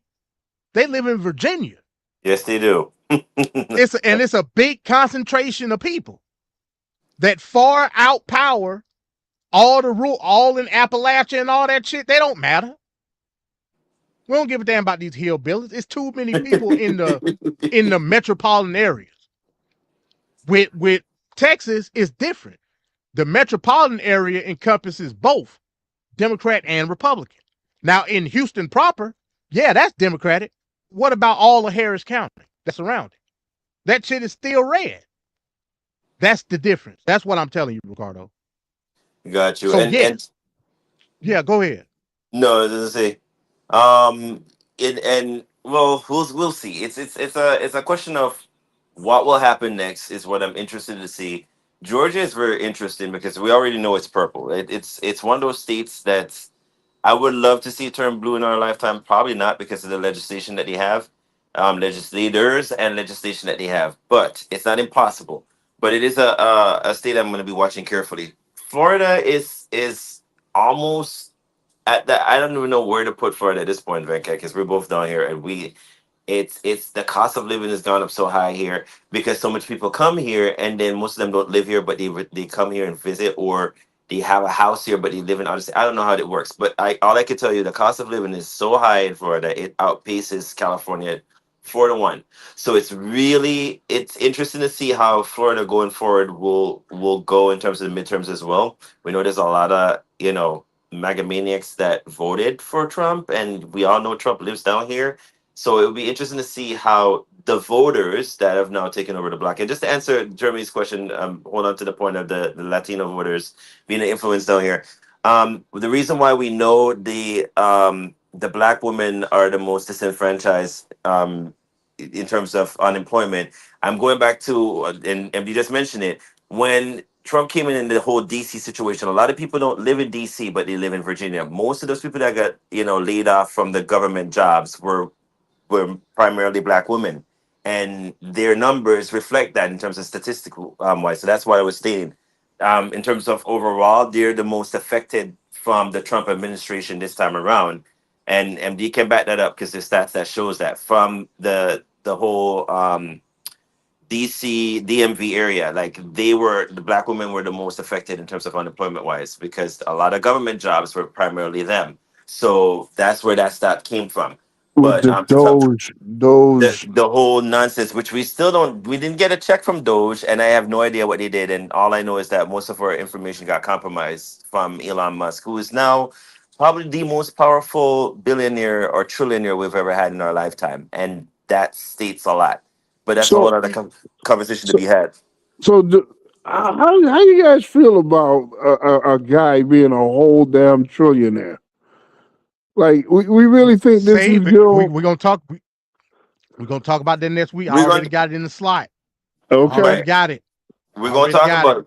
But you guys should be mortified because again, when Doge came in, have we heard anything from Doge since did they disband at this point? I don't even know because he rode off into the sunset. Again, I think this is all orchestrated, and I've said this from the beginning of the October before, where I'm like, there's so much that we should be concerned about because if this man has so much hands in the pot in terms of the contracts that he has, why is it that there was never anything done in terms of information being researched about him and all that? It's given very strange dynamics, and it goes back to the election night when Trump won.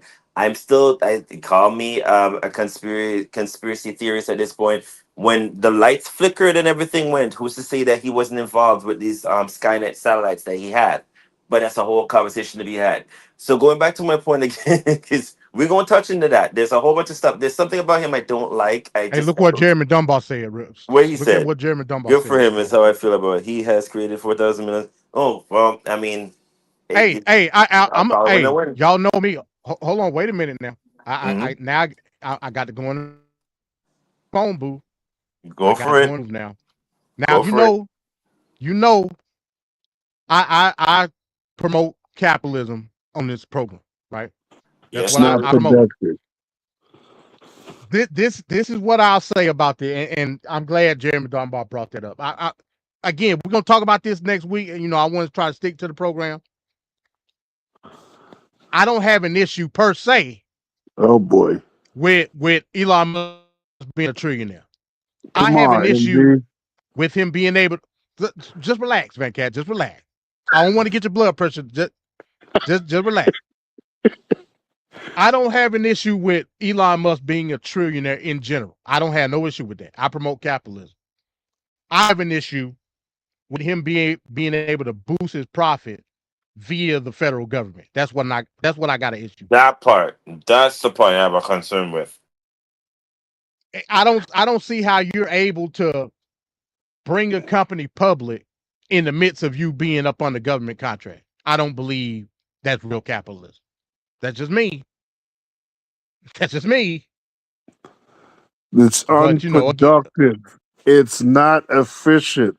You can't have one dude having all the freaking money. I don't care how many people we pretend he's enriching. It's peanuts to all the people that don't have economic opportunities, don't have options and ability to make or generate money. It's not, there's no way in hell. What is he doing that's so productive? What is he doing that, as far as work, that justify that kind of money? It's not a smart thing. How many pants he gonna buy?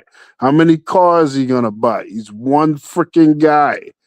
With The fact that Asperger's. we keep idolizing. Why you pocket watching, man? Why you pocket watching, bro? Because it's desperately needed. No. Because these people out here is like putting, and it speaks to a lot, right? Because I got all these bastards out here liking friggin' Batman like he's a real friggin' superhero. The nigga rich, that's his superpower. That's not a real superhero. Everything we doing is idolizing people that have money. And meanwhile, majority of these bastards ain't even really had a skill, a talent, or any know-how or ability to really do anything to garner that wage that they owe. What they got to do with you? They ain't got nothing to do with you. It has everything to do with me, because the more he sucks up, the less of everybody else has to get. 62 people walking around here with half all the money in the world. So now we got to fight with Shaquille O'Neal and Oprah and them, because Oprah and Shaquille O'Neal is not one of the 62. That's ridiculous. Like, that's like a backwards way of thinking. Why are we allowing individuals, small groups of people, to have the largest amount of capital? That's like the dumbest thing ever. No wonder there's so much poverty all over the place. But you're in the age of oligarchs, though. That's some bull. That's some bull. The oligarch conversation is something totally different. Like I said again, that's why I say we have to learn how to separate what capitalism is versus crony cap. A lot of people don't have that understanding. That's just what it is. Well, I'm very distinct when I define capitalism. Very distinct. Yeah, but MD, your capitalism ain't working only because I say this, because the people that have the money are literally making the rules, and those rules are being tailored to create a situation and a system that are making these millionaires. I don't disagree with that, but that's not capitalism, though. That's what I'm saying. Telling you, Van Cat. That's why I'm saying it's not working. My capitalism is very distinct. That's what I'm telling you. I agree with what you said. Your capitalism is like allowing people to do these things, but you think like the capitalism is going to. You think capitalism is going to correct everything in the long run? It doesn't.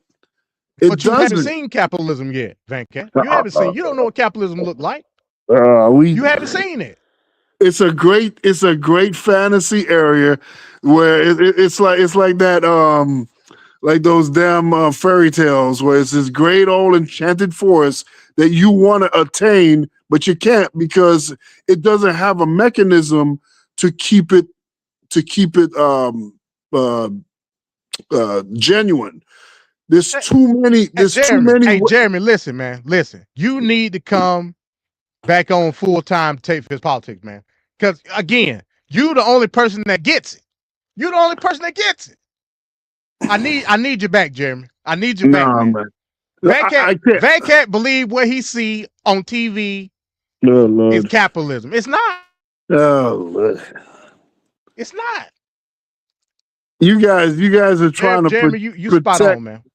You guys are trying to protect capitalism. If capitalism was so great, crony capitalism or any kind of version of it would not be able to prosper or even work. That's my problem with capitalism. So this idea that capitalism is like the be all end all is clearly not the case. It wouldn't even have a chance. Your cronyism or whatever the hell you want to blame this week, it wouldn't be able to even be a thing because capitalism would be thumping so hard. It's flawed, it's inefficient, and it ain't right. You can't just say capitalism and that's it. No, there's got to be more aspects and more levels to it. It can't just be straight capitalism. It ain't going to work. It hasn't been working. And the people that are taking advantage of these lights in the eyes of people believing capitalism is this and that and whatnot. And we at this point, we've made capitalism into our own imaginary thing of whatever we want it to be. But in the end of the day, it's true. It's true. It's like this nice fantasy that some people like to thump their chest and feel like, oh, they're making a statement. No, you're not. All you're doing is giving an out to really freaking rich people being able to screw everybody over. And it's not working. It's not working. And people are falling behind. I just told you what I believe Elon is doing is wrong. I literally just told you that. I hear that. So you can't put that jacket on me, Van Cat. You can't do it. Because I understand that what Elon is doing right now is wrong. But he's doing it under the guise of crony capitalism. I'm telling you that's not capitalism. But you don't want to hear what I got to say. No, but why is it capitalism gets the protection of, oh, well, it's because of this other issue. That's why this isn't working out. But every little thing, imaginary or real, for socialism is, well, that's because of socialism. I think there's a lot of grace being given here to capitalism and all its flaws and everything else. We still lead with it as, oh, it's the great thing. Even Democrats talk of Joe Biden himself. I'm a capitalist. I'm a capitalist through and through and whatnot. Like saying it like it's this great thing. You can have elements of capitalism, sure. You can have elements of socialism. There's got to be a combination of different things. This little Lego image of capitalism just filling in the economy and making it great is not the ideal way. It's a combination of different things to make this work. Oversimplifying this economy is ridiculous. And the whole capitalism thing need to go out the window because it's hurt a lot of people and it's enriched a lot of the wrong people. And it's just not right. People need to call out for what it is. You can't help yourself, Van Cat. You continue to do it. No, but you continue. I say it's not capitalism, yet you still specify it's capitalism. And that's the overlying issue right there, Van Cat. But again, why is it always socialism? Every time any little thing go. I didn't say nothing about socialism. I didn't say nothing about socialism. Everybody says something about socialism. Said that. I ain't said nothing about no socialism. Listen, I understand that we live in a mixed economy, but all of that is based on local and state law. Again, I put the rule of law over everything. If we have a situation where if it's a local government and the people choose to go that route, so be it. I can't stop that. I can't stop it. You see what Jeremy is doing right here? He says, should a doctor be paid the same as a person in McDonald's? That's a loaded question. That's a question you say so that you can misrepresent a point, right? Because we can say that, but we can never say, should a person that works X amount of hours a day that is responsible for the front line of a corporation's income, right on the front line, dealing with all the stuff that's necessary, that's not very appealing to do. But if they don't do it, the damn business fall apart. Should that person not be able to make a certain amount of wage, a livable wage? We never say that. We always do these weird equivalation. What, MD? I see what you're doing. You put me up here with the big head. You're killing me right now, MD. No, I'm letting you rock out, man.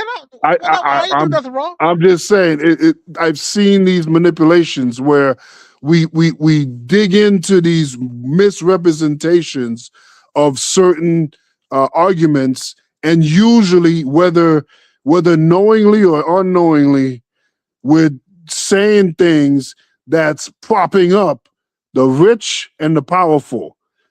When you're not rich and you're not powerful, you're actually going against the working class, the American workers.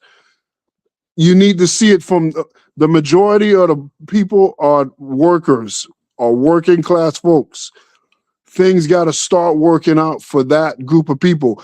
You'll never have a thriving economy when you have a bunch of people freaking struggling, not to mention the other hundreds or thousands more that are homeless and just on the sideline not doing nothing. That is why I say it's inefficient. This whole thing is inefficient. Lining the pockets of people that got too much is not an efficient way of working an economy. That's just silly. So tell me how, and the game is over. Let me turn this off. Tell me how it's on, and like I said, we got to keep going here, but I just got one question for you, then we'll move on. Yeah. Tell who's lining the pockets of the rich and powerful? Who's doing it? Well, the government, politicians, even unwilling. I agree with that, and that's unwitting wrong. People that are not in tune to what's really going on. It easily happens that way. You could go back to Reagan and his decisions and whatnot, the way CEOs get paid. It's ridiculous. Like people go crazy. Like if I said, for a job, a regular job that doesn't have you doing a bunch of stuff, but it's an important job, you would be like, if I said that person should get $32 an hour. You go, what? $32 an hour? Meanwhile, a CEO is getting like $16,000 a minute. And like, we don't bat an eye to that. That's what I'm saying. Like, we do things that's counter American workers. And we are like pro businessman, which are like the few and far in between. And some of these things we're saying is like weird ass chest thumper talk that really ain't got no real foot in the game right now. We got to objectively look at what the hell we're saying and what the hell we're doing, but we're not. We're aiding. We're emboldening our own oppressors. Yeah, I don't think it's cool. I don't think it's cool at all. So you being oppressed now for having a good job. I see that look on your face, so I already know you're being condescending. I'm not being condescending. I don't. Me going to work every day, I don't look at myself as being oppressed. I look at myself as, but again, like I said, my situation is different from other people. I quit this motherfucker tonight and go home. I have a job by Monday, but again, different industries require different labor supply and demand, and ultimately that's what it comes down to. But like I said, man, okay. So like we talk about supply and demand, and we talk about different industries. There's certain industries that make an enormous amount of money, but the people that work in it are systematically put into lower wages, even though hand over fist, year after year, that industry makes a phenomenal amount of money. But then we look at other things, and then we allow ridiculous growth and absorbent salaries. It's like a hand-selected situation. That's what it is. So stop right there, Venkat. I Go just ahead. said supply and demand. What's more scarce, the line worker or the manager? which is more scarce? So because there's more of those workers. Simple question, Van Cat. Simple question. Stop it. Stop it. Which is more scarce, the line worker or the manager that's that's managing the line? So if we were in COVID and there was that major shortage of workers or people willing to come out to work, who would be then more scarce at that point? Who would be more important? You're right. That's why even at restaurants they were giving signing bonuses when stuff started. You saw some franchise restaurants were giving like $5,000, $10,000 sign up. You saw that, right? Yeah, I saw it. Why were they doing that? Because it was hard to obtain people at that particular time. People didn't want to take the risk of working a job that doesn't pay phenomenal to get COVID. Meaning it was high demand, low supply, correct? Yeah, but even those rules are a bunch of bull too. Oh my it's God. all bull crap. The rules of nature is bullshit, is what Van Cat just said. No, the rules of nature is real. The rules of man is a bunch of bull crap. Because Van Cat done turned the show left, y'all. Go ahead. Matter of fact, let me do this. Go ahead, Van. Go ahead, Van Cat. Go ahead.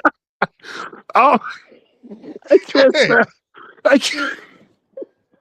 Go ahead, man. No, that's all right, MD. Van Cat Soapbox Live. Go ahead.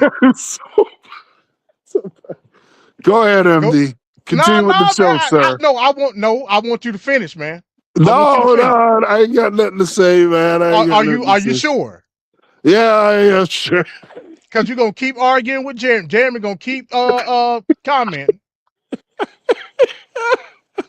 So, I just want to make sure you got it out your system. That's all. Oh, come on, man. Ricardo done start eating his Hot Pocket now. Nah, I'm here. Because he like... I don't eat Hot Pockets. That junk give you diarrhea.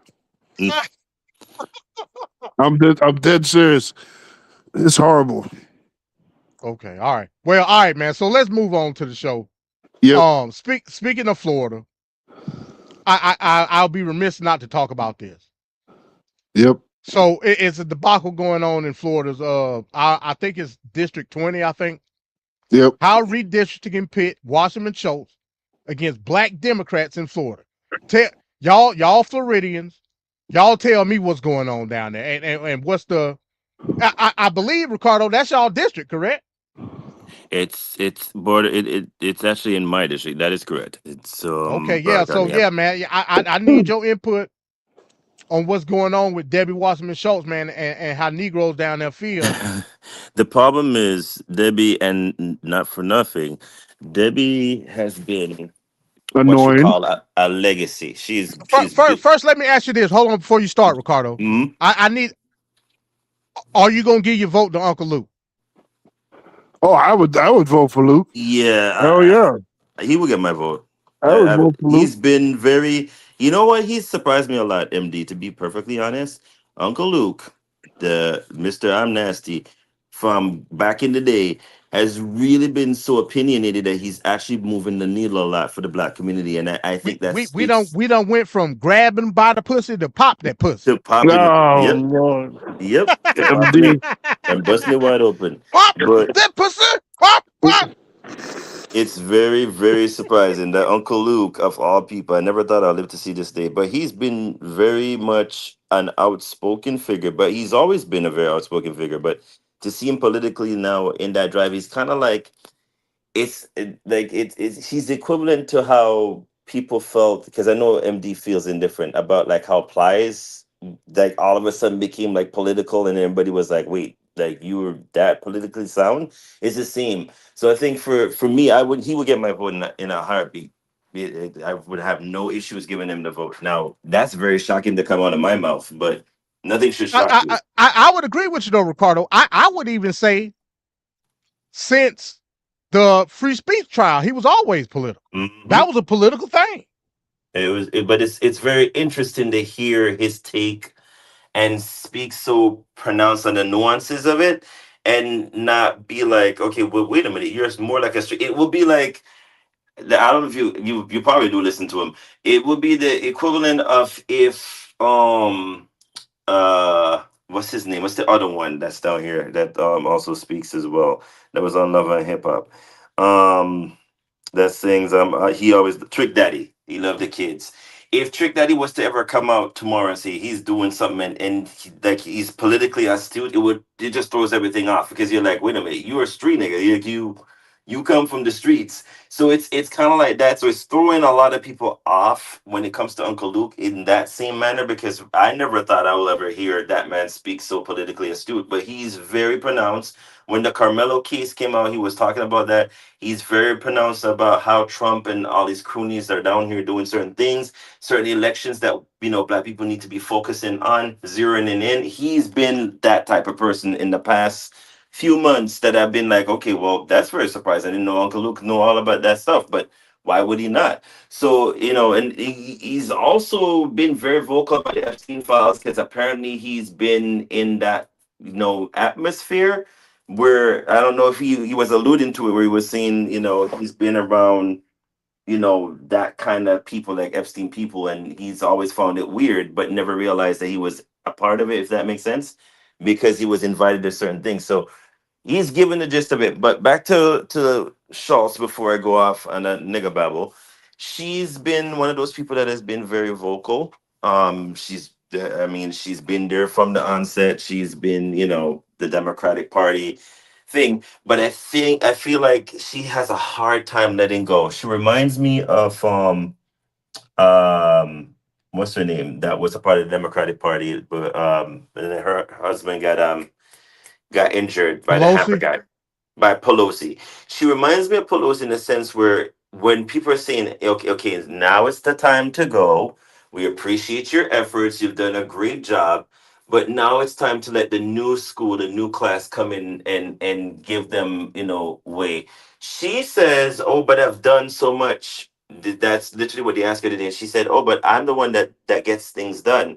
There's nothing wrong with you getting stuff done, my dear, but now is the time to allow the outcrops from below get into the race.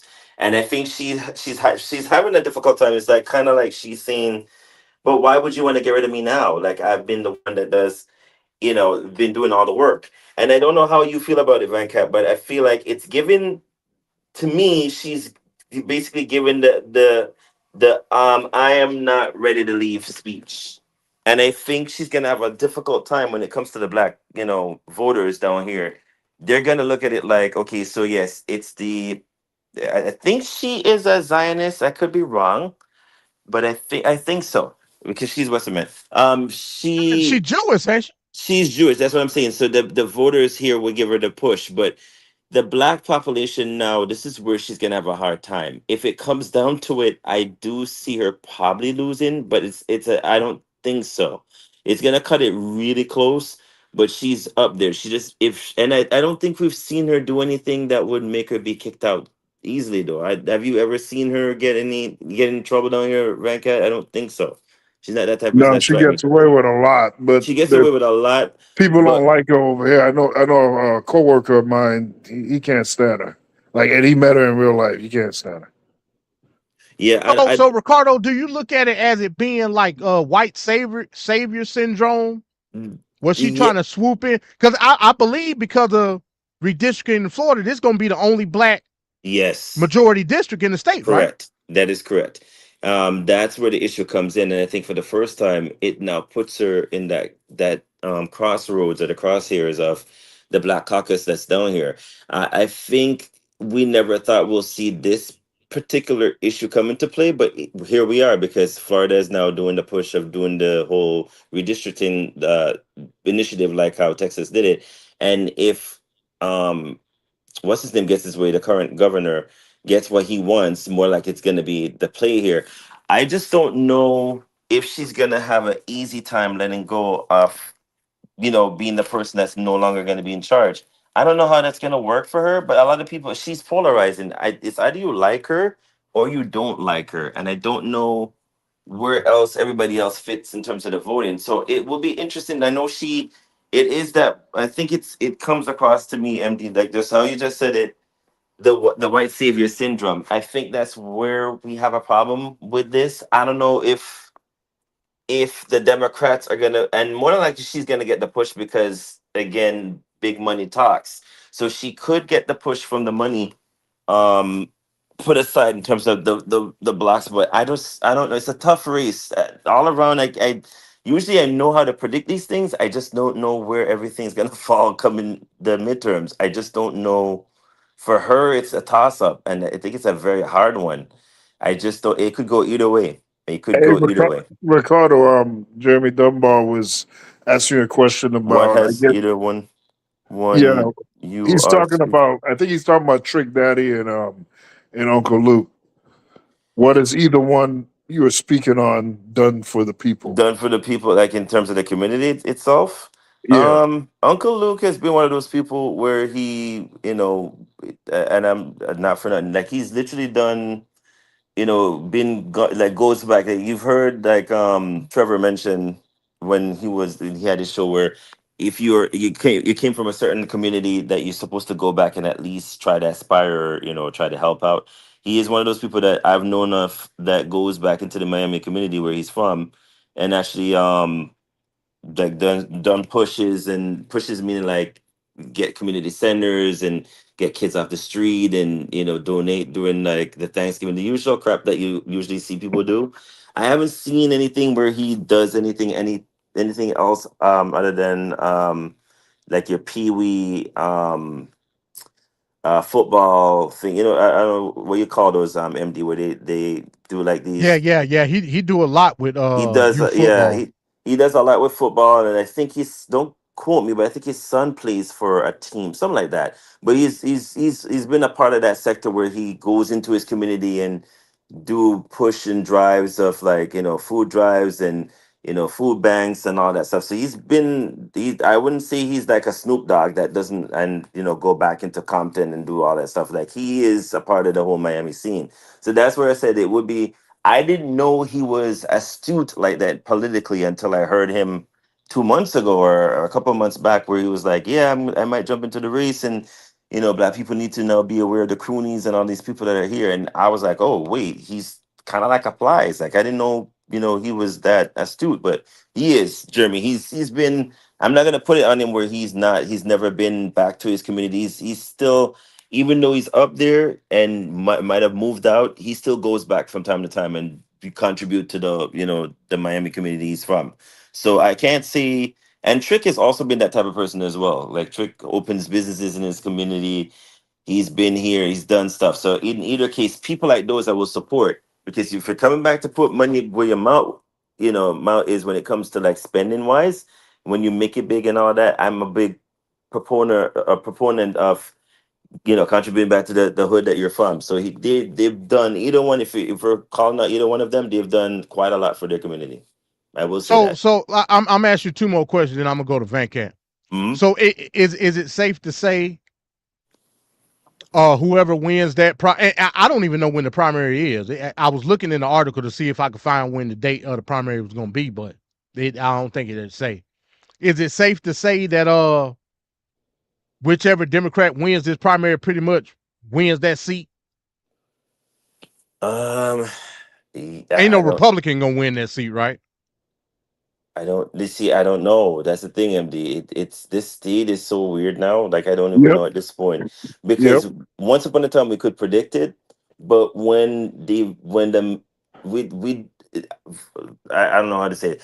In Florida, there's a lot of MAGA maniacs voters that are from the Cuban community. I would say it's more so, and they have thrown the state election vote wise off what the trajectory usually would be. I know there's a huge, like, again, it comes back to the urban sprawl. In Orlando, it's a huge Democratic base. In Broward County, where I'm from, it's the largest Democratic voting block in terms of being southwise, lower than the Okeechobee Center. So, and then Venkat, you're in close to West Palm Beach. So I don't know where that fits in, but it still probably would be more close to primarily Democratic, even though it's like leaning red. Oh yeah. That's definitely going to be the Yeah. Democratic area. So it's the Miami sector now where you have all the amalgamation of all the Hispanic voters, where now it's mostly the Cuban, or Cuban affiliated voters, where they're now, we didn't know they were deeply megamaniac voters. I don't know if you could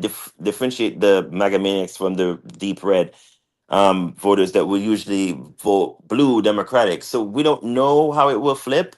If it will flip, it's based on how people are feeling or how affected they are economically down here. And we know South Florida is again, I've mentioned this in the beginning of the show, the cost of living here is so astronomically bad now. Like you can't even believe, MD, how really hard it is. Like even a regular hard working person like myself is having a hard time even like trying to put like pieces like my own food, like putting food on my table, because it's like you have to be worrying about bills and this and there's so much. But I would love to know how that's going to affect the vote going forward. I just don't know if it pushes the needle to be blue. That's where it becomes hard. And the redistricting of the area that we're in, I know Orlando has primarily always been, because the Puerto Ricans that are there, and again, I shouldn't even be saying it, but that's how the voting block works.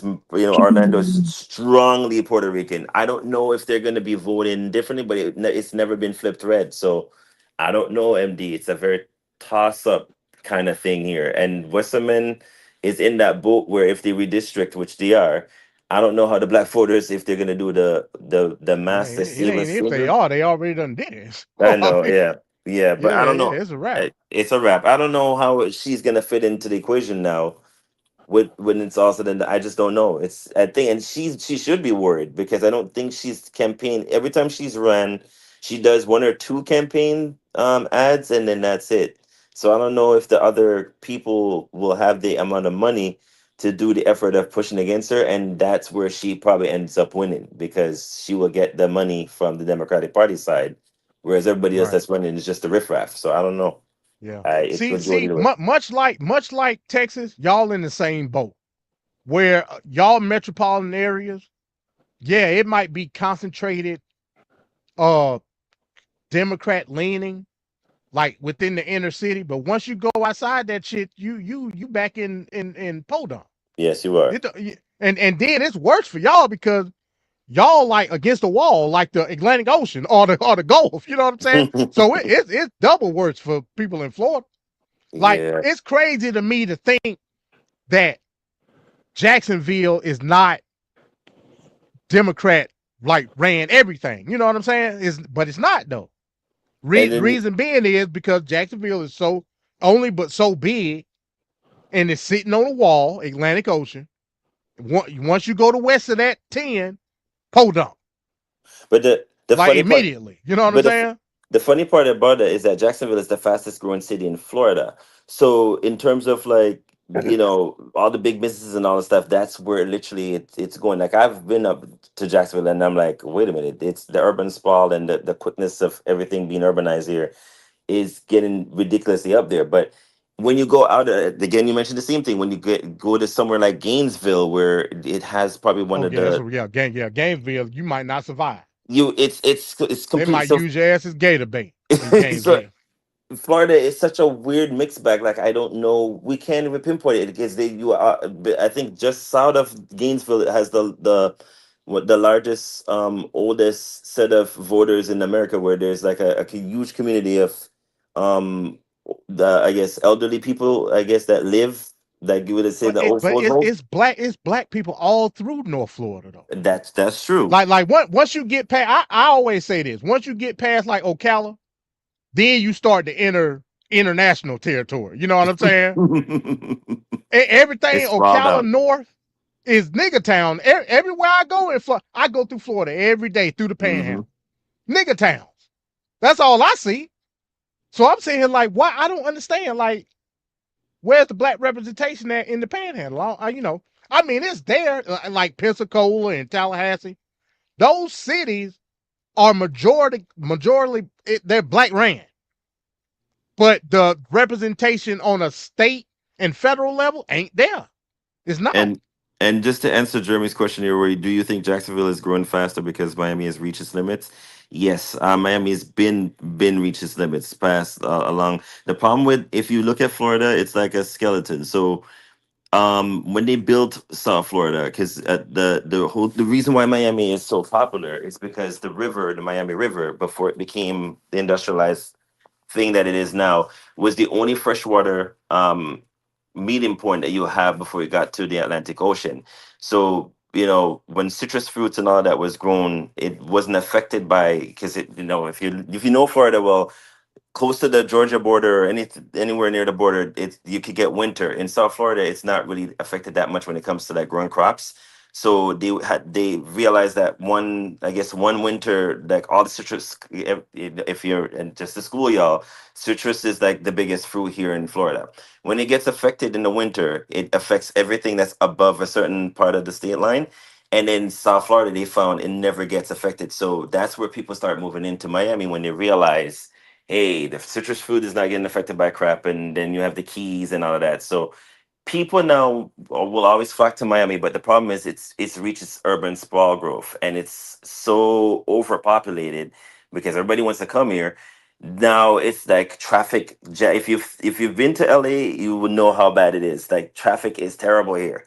It takes you 30 minutes to drive from your home to get to work, it's that bad. So people are now getting fed up and they're moving outwards. They're going northbound where it's like easier. So they're moving out of the urban metropolitan areas like the Miami, the Fort Lauderdales, the West Palm Beach, and they're going further to the Jacksonville area. I don't know if that helps that much, or Orlando.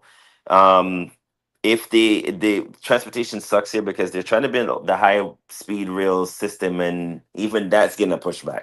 Because people drive a lot in Florida, and I've never understood why they never built, urban transportation to the degree of being up there. But this is Florida. It's again, Van Cat will tell you, it took us how many years to get the minimum wage to go where? It's always been $7.85. It's just starting to move the needle. So it's really backwards, but it's the urban sprawl and everybody trying to come here, and it's probably one of the biggest Latin American pit stops that you could get to. If you're coming into the United States, you will have to, everything goes through Miami first, and then it spreads out. So people are getting sick and tired of being down here. They're moving further upwards where there's less issues.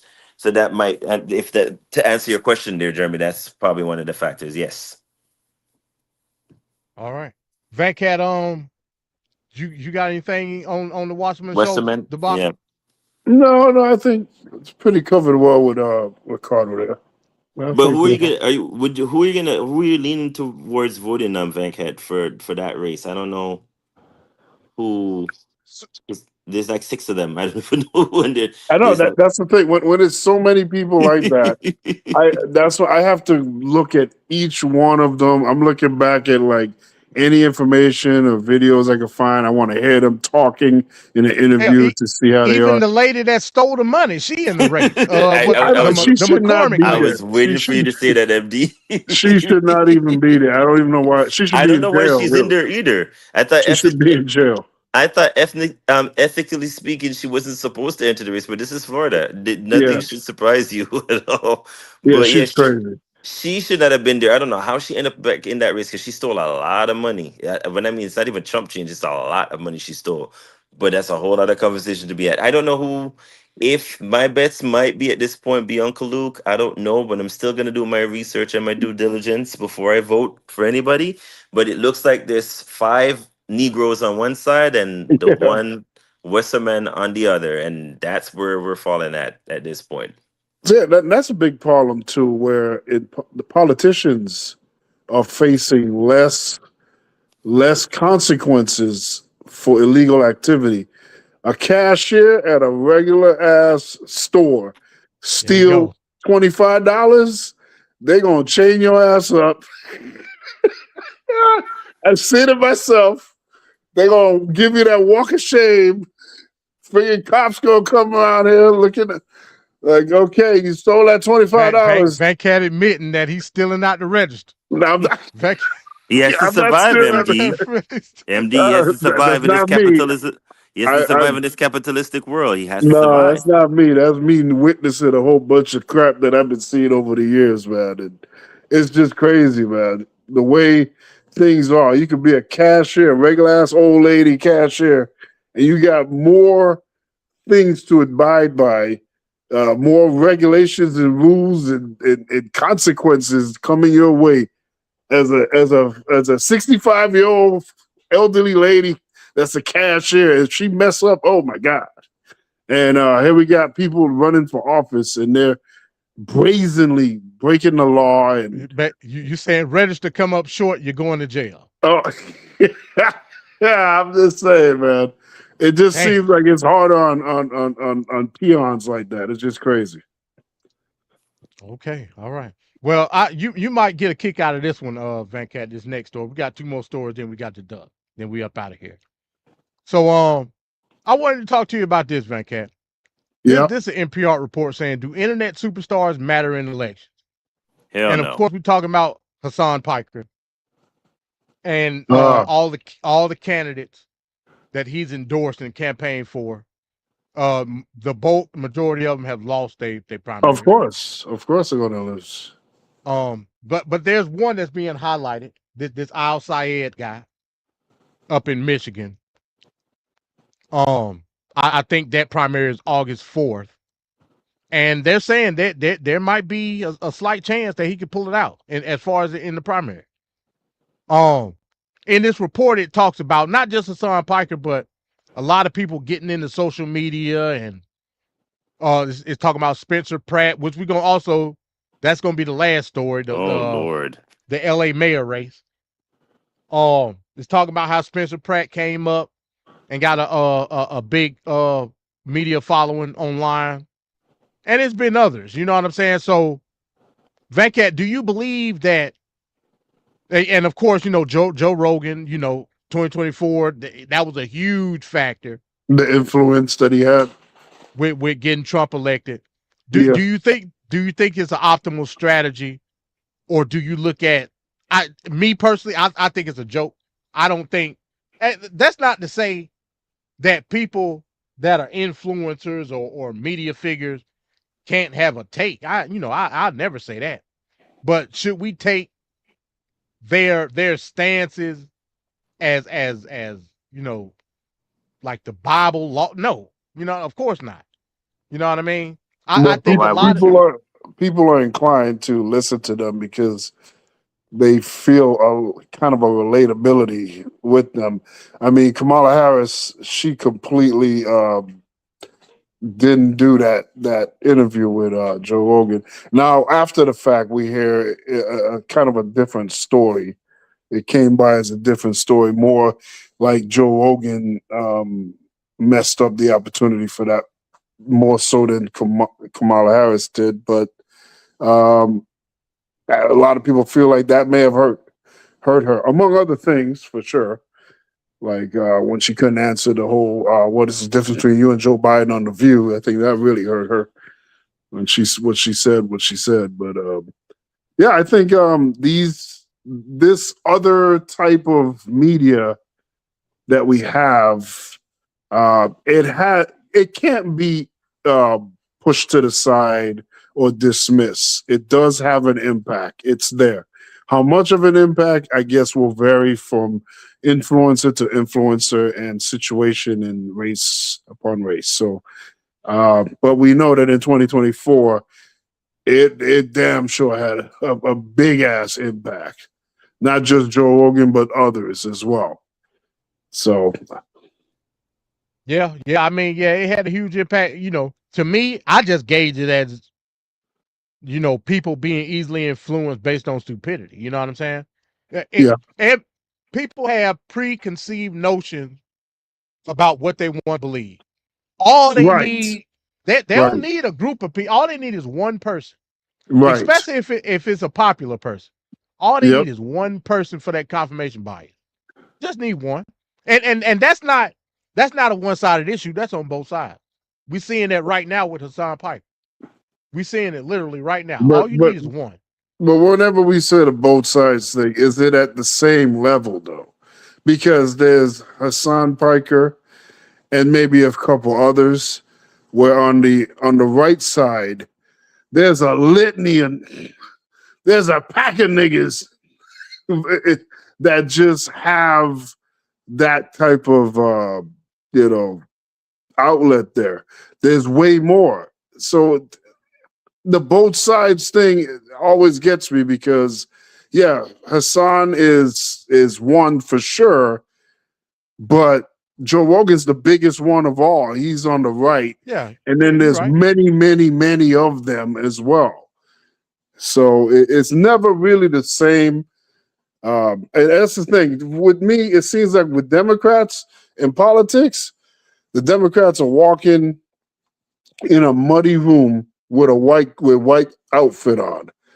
And like for them to get through that from one end to the next with no dirt on them, that's a tall order. And it just seems like there's the equivalency of the Republicans could just be drunk piss on themselves, and that's good enough to compete with a Democrat that's trying to balance perfection. Yeah, I don't disagree with that, but but I don't look at it from quantity. I look at it from quality. I mean, it is what it is on both sides. Yeah. When you look at people like Hassan Piker is not on a level of Joe Rogan, though. You would say, right? Yeah. Of course not. Of course not. Oh, okay. But even when you look at guys like what's the little jackass name, the little young guy. Oh, you're talking about like a Adam Mockler. Yeah. What's the other little young guy? Shit. When you look at guys like that, yeah, I look at it the same way. You just another talking head to me. What it's a common thing with Democrat influencers, right? Yeah. They got like this debate bro. It's almost like they reading off a card almost. You know what I'm saying? That's why I talk shit about people like David Pakman and Brian Tyler. I talk shit about them because they robotic. I can almost understand from a MAGA maniac side, which is crazy for me to say, but I can almost understand from a MAGA maniac side the magnetism when it comes to the influence of a person like Joe Rogan or Tim Pool or something like that. At least they got some type of personality. You know what I'm saying? These jackasses like David Pakman and Adam Mockler and Pod Save America, these is robots, man. They talk. It's like they're literally talking off cue card. Even when they get into debates, like Adam Mockler, they done blew his head up. Now he going on CNN. All the talking points is the same. Which, from a even keel perspective, I agree with. I just don't like to deliver. You know what I'm saying? So if we're looking at it from a popular standpoint, you can understand why a guy like Joe Rogan or some of these other like Turning Point and all these bastards in every way, shape, or form. But look at the style adherence versus what you see on the Democratic side. Remember, after the 2020 election, what they say? We're looking for the Joe Rogan of the Democrats. You remember that shit? Yeah. You know what I'm saying? It sounds asinine, but it's understandable because that spirit, no matter how blatantly like stupid it is, it's still there. It's a spirit. You know what I'm saying? Well, Midas Touch overtook Joe Rogan's. Midas Touch is you talk about a crock of shit. Midas Touch is literally, to me. Now this is to me.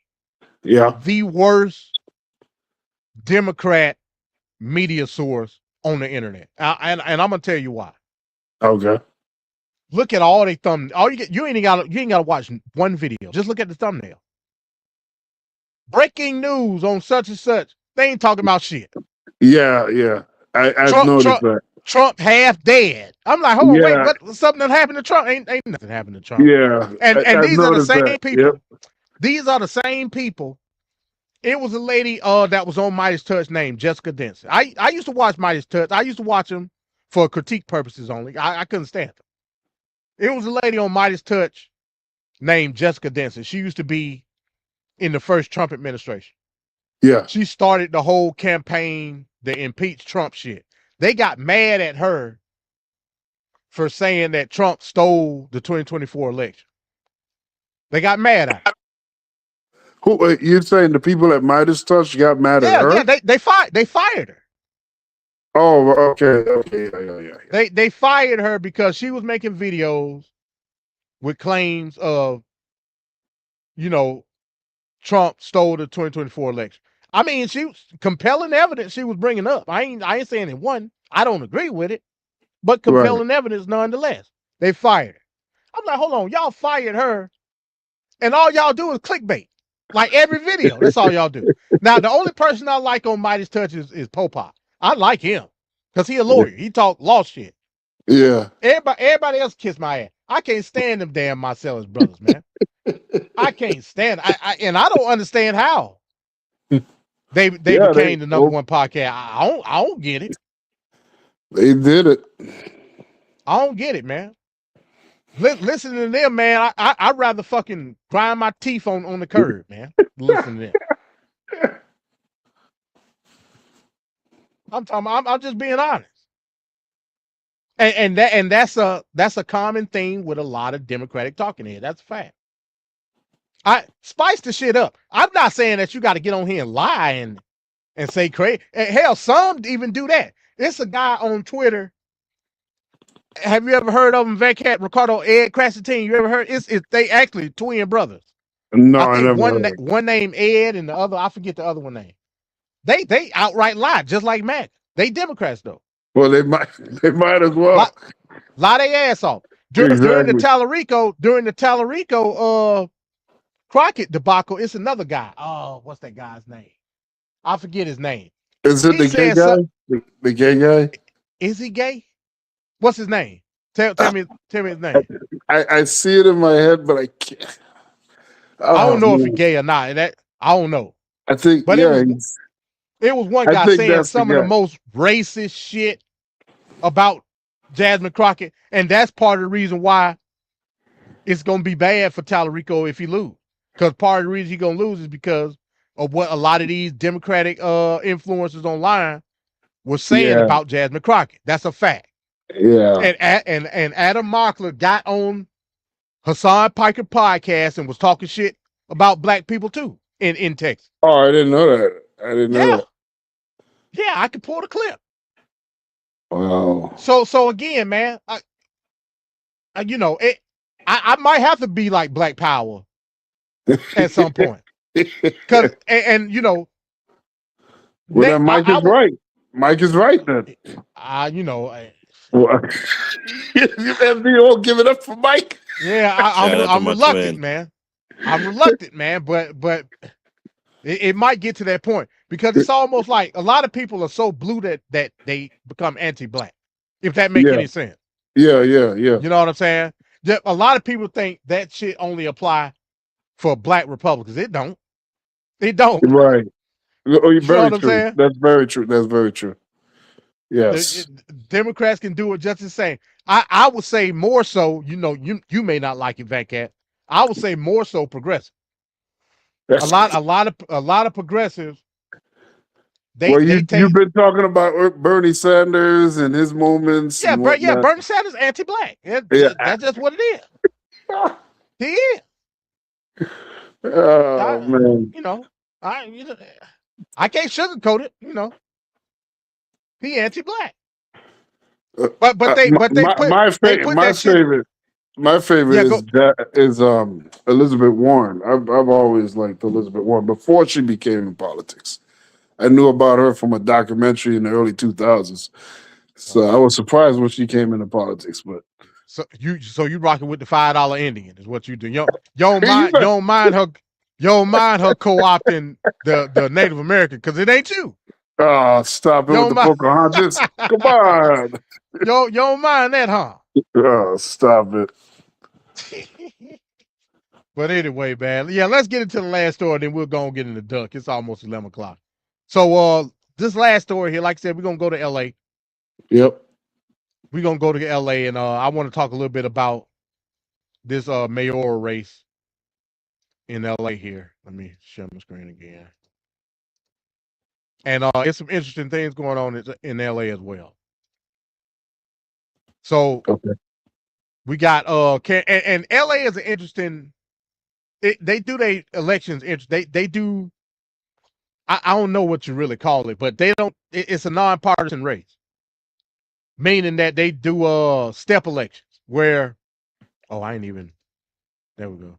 They do step elections where in the primaries it's a free for all, basically. It don't matter what party you with, independent, whatever. It's a list of candidates. Whoever get 50% win.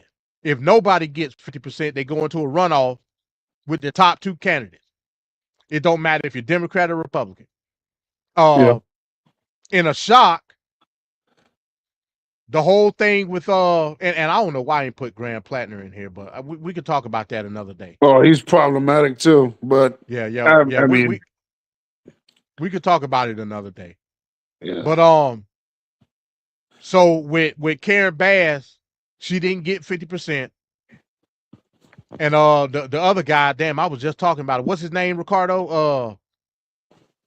Shit, I done forgot his name that fast. What's the guy's name that was running out there? Oh, I'm Shit, not sure. I just forgot his name. Like I just literally just said it. It's called being over 40, MD. You're over 40. We was just talking about it in the other. You joined the over 40 club, MD. Yeah, I guess that's what it is. Maybe they'll say it in here. God damn it! I can't believe I just forget. Oh, hold on, let me look again because that I'm gonna feel crazy if. Oh, Spencer Pratt. Yeah, that's his name. With the Spencer Pratt guy, it looked like he was a shoe-in to go head to head with Karen Bass. But because and this is what a lot of people say is a problem with California. They count slow as hell. Super slow. So the lady Rockmond, she called Spencer Pratt and conceded to the race. A week later, she found out she won. Well, not won, but came in second place. A week later, she had already conceded to the race, to Spencer Pratt. And come to find out, she came in second place, and now she in the runoff with Karen Bass. Oh, no. Karen Bass is the quote-unquote establishment Democrat. Rockmond is the Democratic Social. Is it possible in another major city we're going to see another Democratic Socialist become mayor? Is it possible? It very well may be. Very well may be. Now, I'll be another Indian. It's funny to me, Venkat. Yep. Venkat is the champion of the Democratic Socialists. He a champion.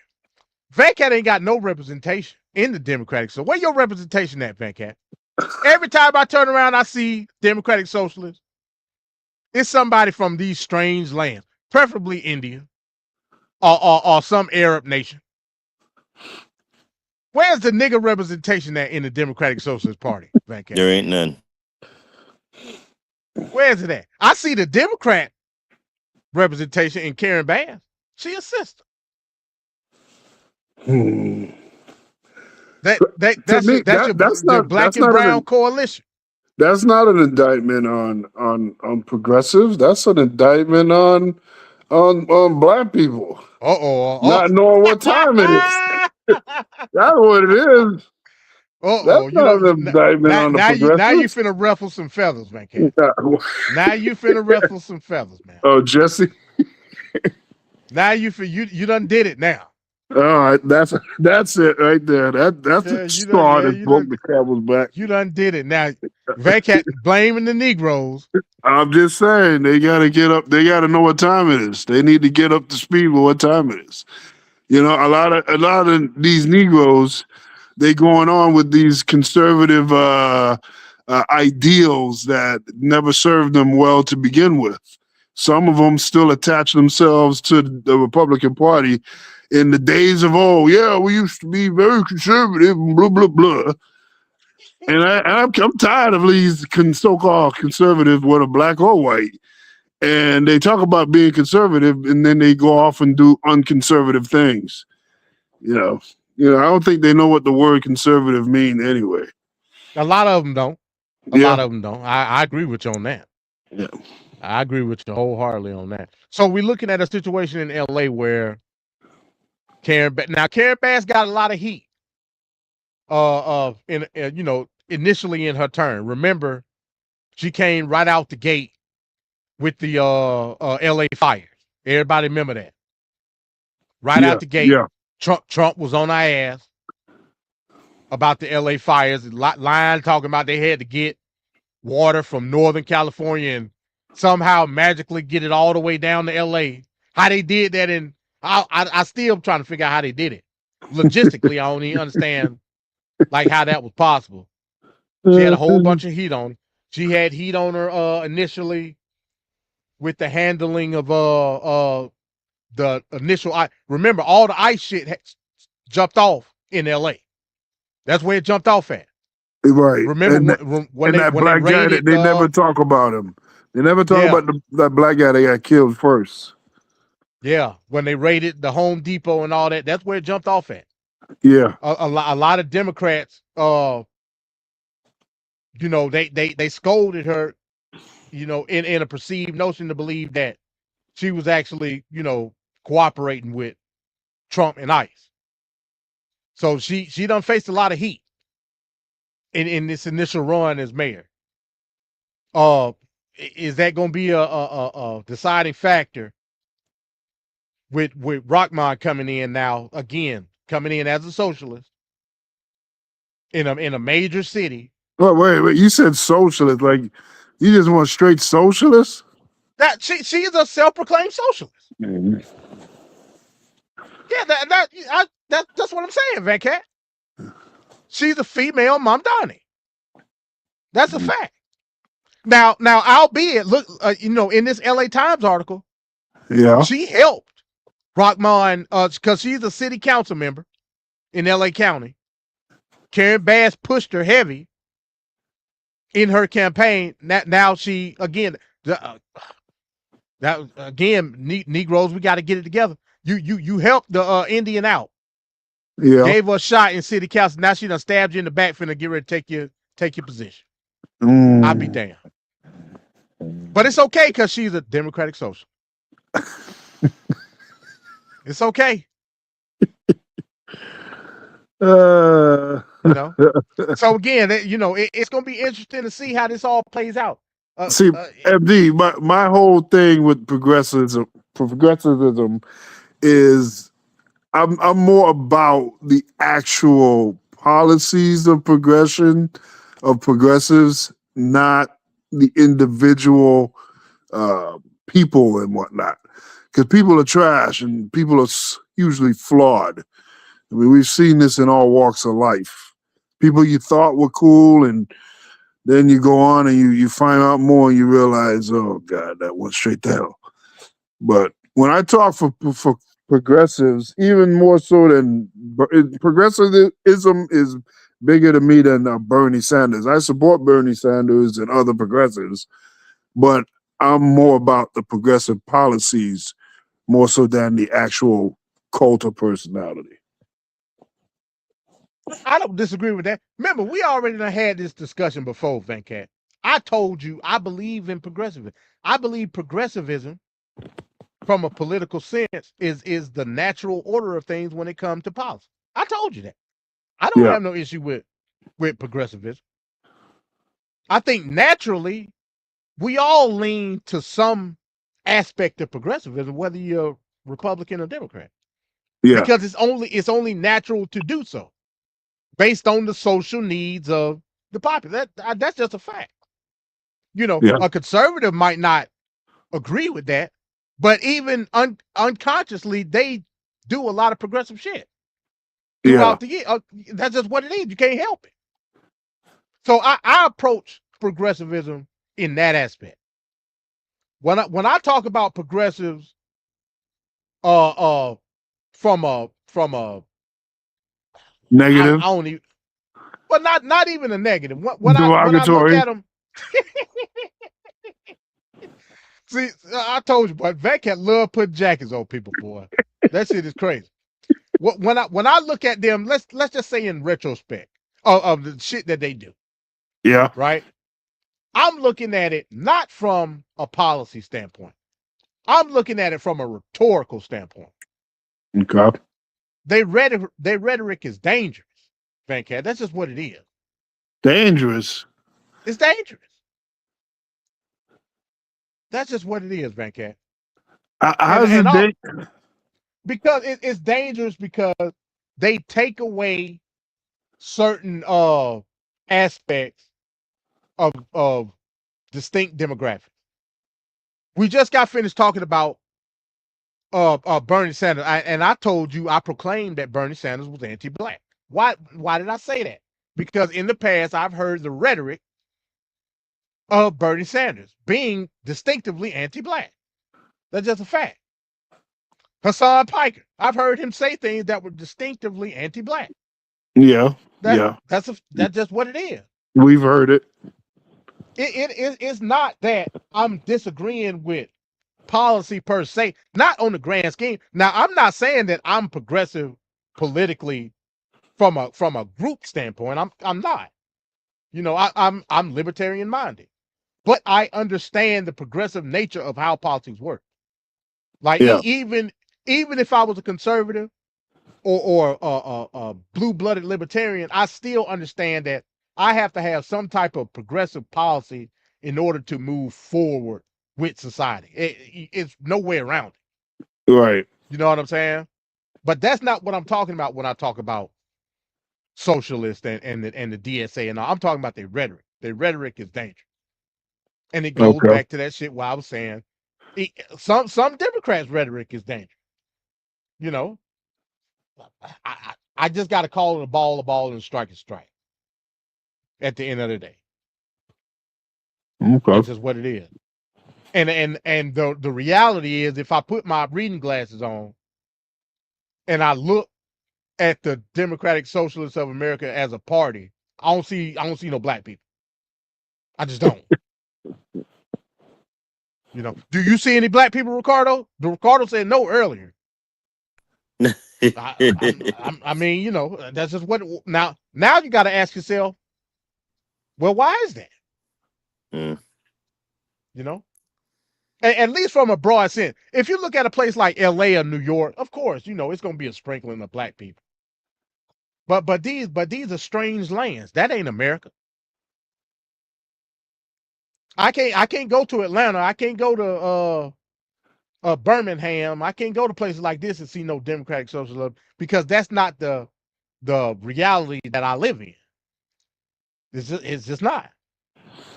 And people get mad at black people in these other areas because they run Democratic platforms and think it's supposed to be something else. But you don't live the reality that they live.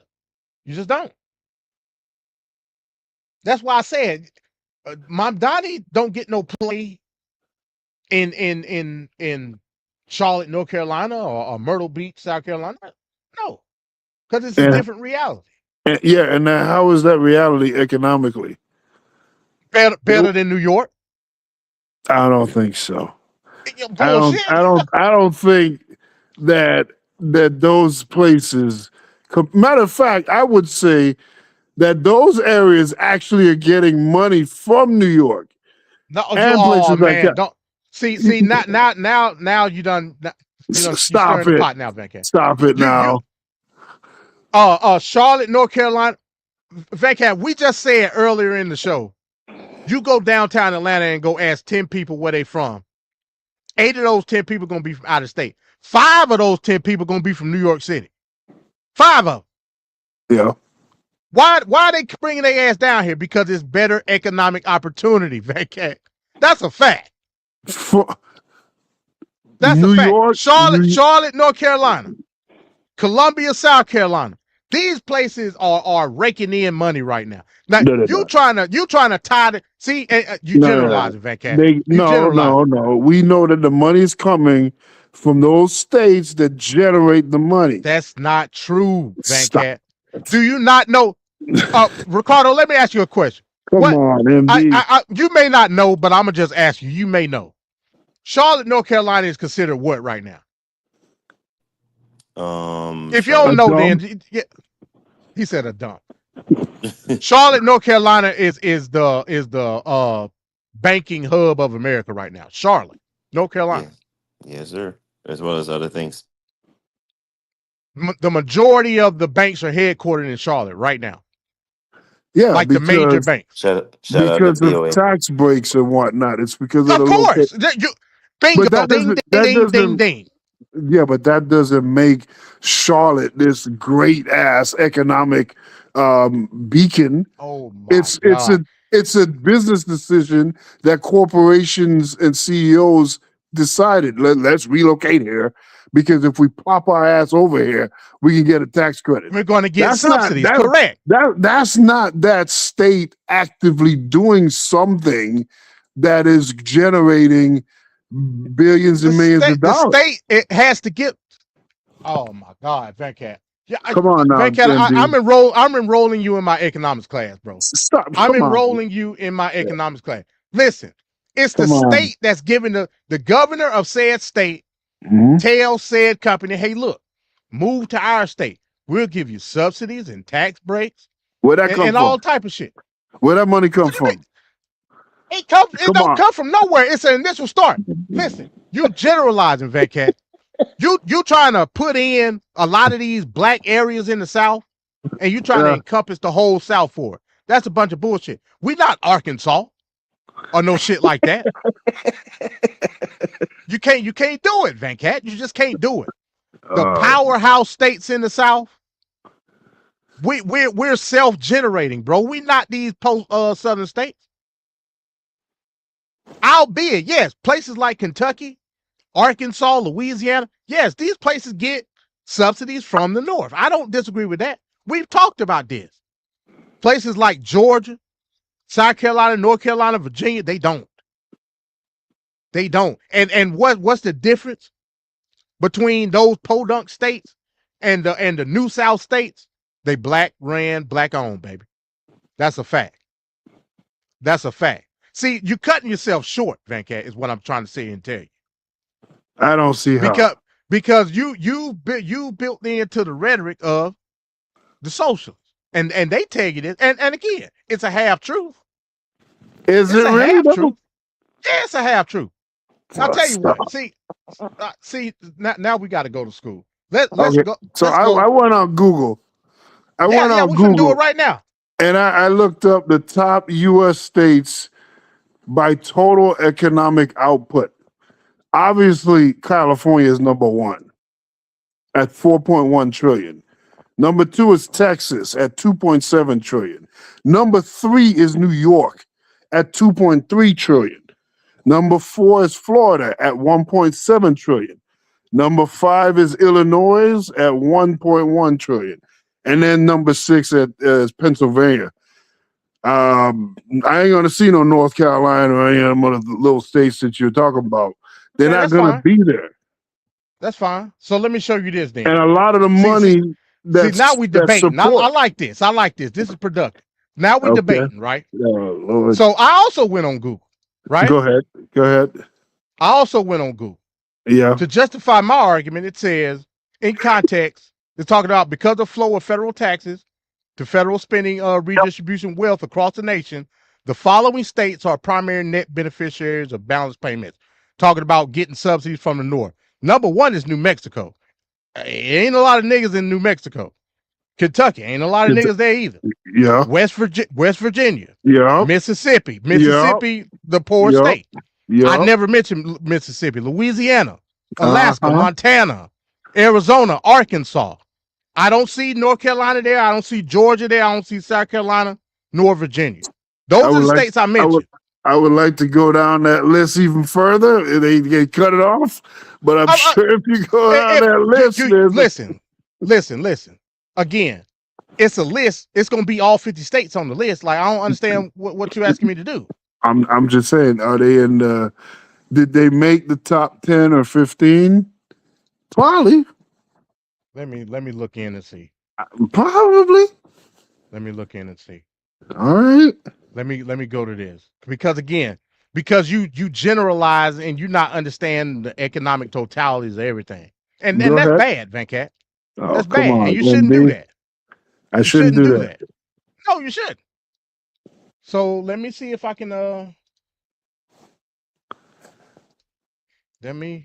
So I clicked on the link here. and we're gonna look at it. Like I said, I'm free flowing all this. I don't know shit. Oh, Jeremy wants to come up, MD. Say less. Say less. I'm putting the link in the chat right now. Oh man. See, Van Cat done turned the show into a free for all. I ain't even got to the duck yet. What is going on here? Say less. Okay, so here's a map here. I don't know what this map is. This is the Rockefeller Institute. Yeah. It says a recent report by Rockefeller Institute evaluated how all 50 states compared in the terms of tax revenue they sent the federal government recipients and the level of spending they received from the federal government expenditures. Bring him up, Vancat. I got him. It says, when looking at the map below, one of the most immediate evident trends is the bright red cluster in the Northeast. That's because I'm assuming they're saying the Northeast gives the most money. New York, New Jersey, Massachusetts, and Connecticut have a combined negative balance of $87.3 billion. In the posting, we are going to take a closer look at the factors lead to the Northeast subsidizing federal spending in the rest of the states. So let me see if they give me a list here. Let me see if they give me a it says, who are the getters? The federal workforce and low-income states get the most. Okay, so it's still showing the same. Yeah. Virginia is up there. Okay. I guess that kind of makes sense because of DC. I guess that kind of makes sense because DC subsidized a lot of Virginia because DC ain't a state. So that makes sense. But still, the same podunk states that I was saying, Kentucky, New Mexico, Virginia, Alaska, Mississippi, Alabama, Maryland, Maine, and Hawaii. Would you consider Maryland podunk, Vancat? Yeah. What the heck? Yeah, I would. So I would put Maryland in the same context as I would put Virginia because a lot of people live in Maryland that work in DC too. Yeah. And I'm pretty sure DC subsidizes both of those states based on the workflow or whatever. But that's not podunk. So I don't even really count Virginia and Maryland. Oh, you're not counting it. Because of what I just said. Vancat, it only makes sense, man. You got to be reasonable, Vancat. Jeremy, what's up, man? What's going on, fellas? All right. I'm sorry, Vancat, but you're about to go to school.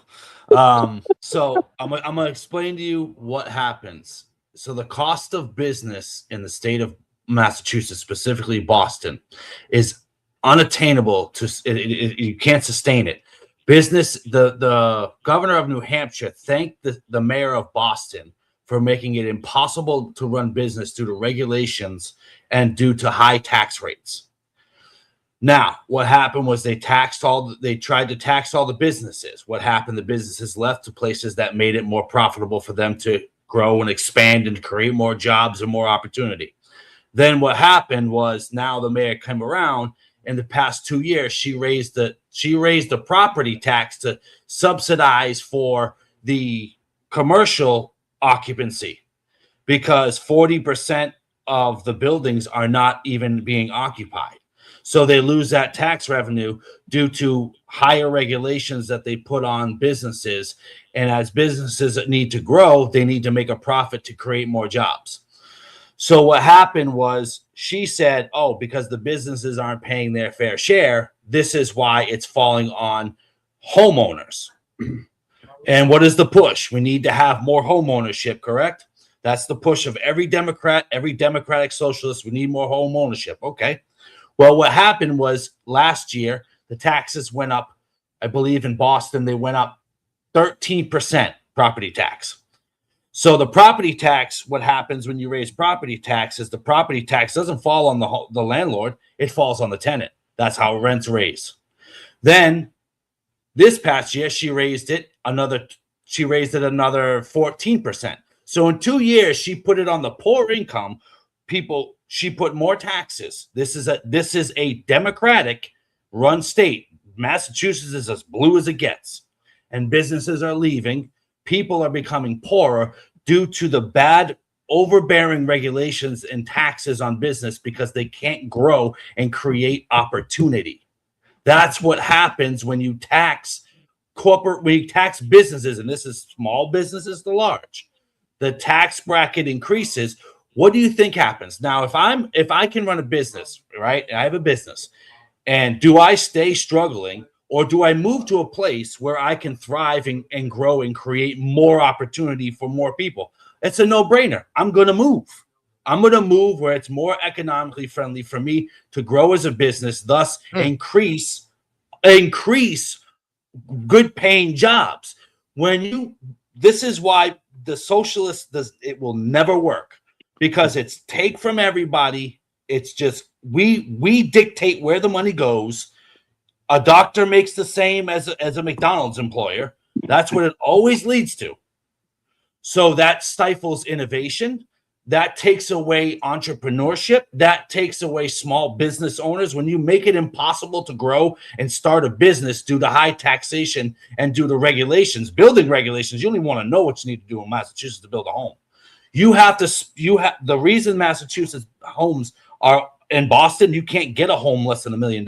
Even in the poorest neighborhood, you can't buy one lower than that. And the reason behind that is because of the regulations that they've put on landlords and builders, which has stopped the growth exponentially in Boston alone. Because 10 years ago, there was cranes up all over Boston. Now the cranes are gone. Now the businesses are leaving. We had New Balance in Boston. They're gone. They left to New Hampshire because it pays to do business in New Hampshire. They're moving out of these places because of political interference with growth. You take the exception and you make it the norm versus the norm as you should go with the norm, not the exception. You can't do that. Business doesn't work that way. So in other words, Jeremy, let me stop you right there. So in other words, you saying in order to sustain economic growth, you got to let the moneymakers cook. That's what you're saying. Correct, because they employ the ones who can't run a business, because not everybody can run a business. And if you have more businesses, you have more jobs. You have more competition, which also creates more innovation to better the life of people. Because when you have competition, what does that do? It creates an environment where innovation happens. That's where it happens, is due to I have to provide a better service than this person, otherwise I'm out of business. It happened to Kroger's. It happened to many businesses. It happened to Blockbuster. They didn't want to innovate and go over. They went out of business. In business, you have to be better than your competitor no matter what it is. And if you cannot innovate and create a better experience and or a better product or you won't succeed. So if you punish the people who are trying to innovate, you cut the legs out from underneath the growth. You cut the growth. You stop it. You hinder it. I think, Jeremy, some of the things you say could be true in certain situations, but I don't think it's the be all end all of all situations. I believe that as far as like these companies, we can't impose that these companies pay friggin' taxes. But yeah, I get it. Sometimes it could be too much or too many regulations and blah, blah, blah. I get that. But I also get that when companies move and they cite the reason that you said, they move and then now they pay no taxes or low taxes. Sometimes you don't see that higher check for their workers follow. A lot of businesses, they've done that. They've actually moved out of the country, let alone the state. And you don't see them paying people better wages. That's a fairy tale. That's a snuggle up in my comforter I can feel better about myself type tale. That the things that you're saying is tailored to say a certain narrative and a feel-good story that could come out the way you want it to, but it is not the case. And this idea that I'm going to leave a corporation to go around willy-nilly and do whatever it wants without any interference and blah, blah, blah, I don't think so. I think you could go in an extreme on both ends. You can go on an extreme on hurting the business. You can go on an extreme of their business not having anybody to answer to, and they can lay down what they want it to be. And when you leave a business to lay down the law in the way they want it to be, it usually isn't good for the American workers. So it is necessary for what needs to be done as far as a balance. Now, I think what happens is we're lazy as voters, we're lazy as politicians to really go in and do the job that's needed to figure out what is the right balance that needs to be struck. Because this idea that, just eliminate the regulations and the taxes and magically everything is good. That's not good. Because when COVID happened in 2020, what was the first thing that happened? People went out of work. What happened after that? There was no money. Oh, we need the state to help us survive. Oh, no, we don't, because we weren't taxing and we didn't generate enough revenue through taxes to help this dire situation that we didn't see coming to be able to handle it. So, yeah, I mean, there's work that needs to be done, but I don't think that you could just knock down the Democratic side of it and illustrate when it's being done poorly, and then bring up the Republican side of it and tailor-made it to be this perfect utopia that you may want to make it sound like. Okay, so the point that I was making, it was based on factual evidence of a case in an actual city. Notice I stated factual evidence. Yeah, that's fine. And I said evidence, it could be true. Evidence because facts matter. When we have a conversation about economics and we have a conversation about what works, what doesn't work, we need to have factual evidence. The factual evidence proves in each state and city that does this, poverty is created. Not this utopia of economic growth and everybody's kumbaya and by fire. No, what happens, and I didn't say cut it out altogether. Okay. I specifically said the high tax rate, I didn't say they shouldn't be. I said they go too high, and that's what happens. So this is where businesses leave. New York City is a prime example. The tax rate for commercial properties is too high. I agree. So that's the point that I'm attacking. When you stop doing that to businesses, your city and your state will grow because it will work in harmony together. The government and the corporations will work together. But when you, like you said, when you have too high taxes or no taxes at all, you have an imbalance. So I agree there. I'm not talking about the imbalance. I'm not talking about the low. I'm talking about the high end on the business side, why they're leaving. And everybody says they're greedy. That's the very first thing that they say is that they're greedy. But I want to flip it around. And if you were a business owner, and if you, Venkat, I'm going to ask you this question. If you had to pay higher taxes and you could physically move, you and your family. You can stop right there, Jeremy. He out of there. He out of there. Would you do it? He out of there. It depends, though. Nah, it don't depend. You out of there. You out of there. You out of there. You're not being honest, man, Cat. I'm gonna be straight up with you. You're not being honest. It depends.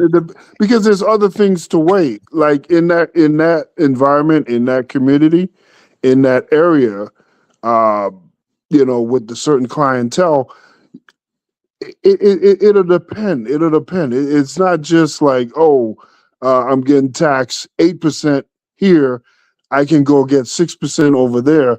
But you may get out on the tax part right there, but you may lose something in that area. Maybe in that area there's certain workers and certain a caliber of worker that may be a bit more beneficial than the area you move to, and there's so many intangibles to it.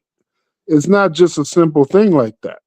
In the 1980s, when GM moved out of Detroit, when they were doing record profits, and they moved to overseas, what was the explanation for that? If they were making record profits and they saw, well, we could make even more profits going overseas. What is the sense of supporting a business like that? That's not a business. That's a freaking leech, because the whole state was centered on that corporation operating their business there. So everything ran through there. The community poured everything into it. The local government poured everything into it. And when the company saw an opportunity to make a few more bucks, they just dipped.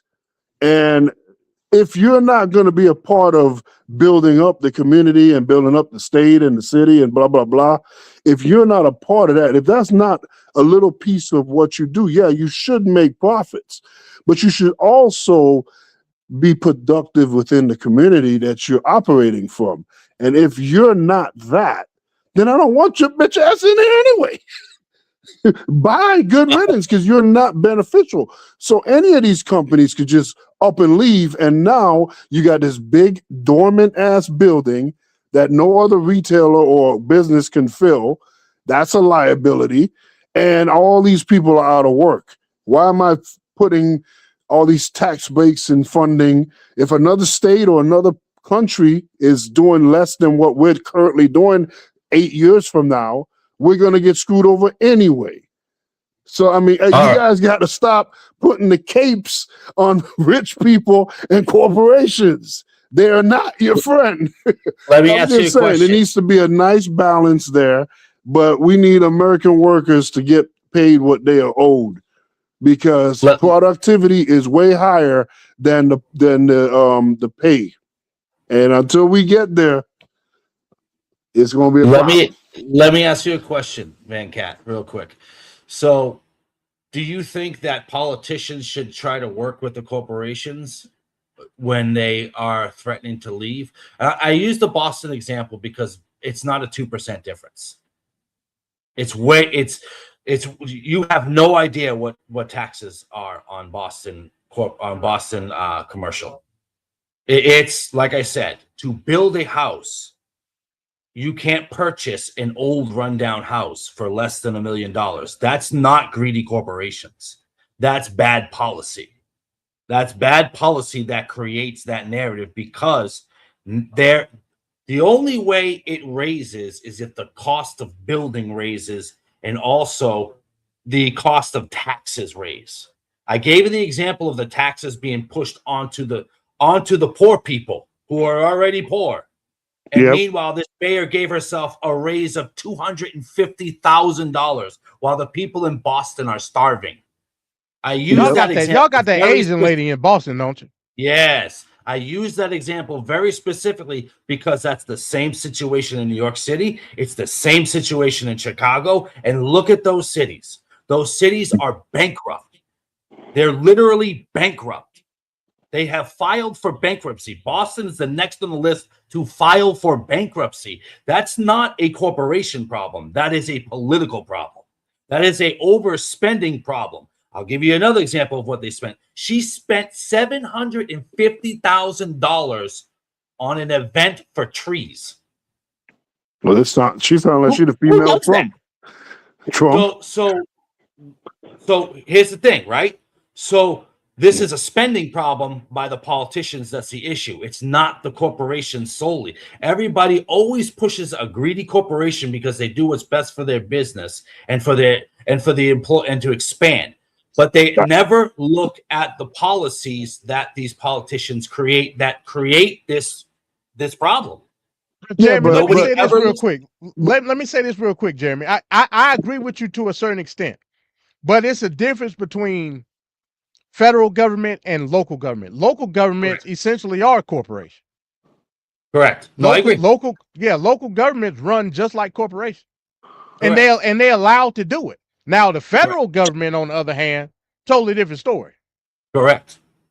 So I'm talking solely on the state. But some of the stuff you're talking about, Jeremy, is on purpose. Those are loopholes and things to benefit people and corporations. It depends. It depends on some of these policies are like on purpose there. It's just like it's a dirty game. and nobody's really trying to fix anything. But these are lefty loonies he talking about though, Van Cat. He got a lefty Correct. loony mayor in his city. He's That's crazy. fine. I mean, He's certified crazy. again, the Democrats, He's the dumbest the one I've seen. Democrats got to be perfect.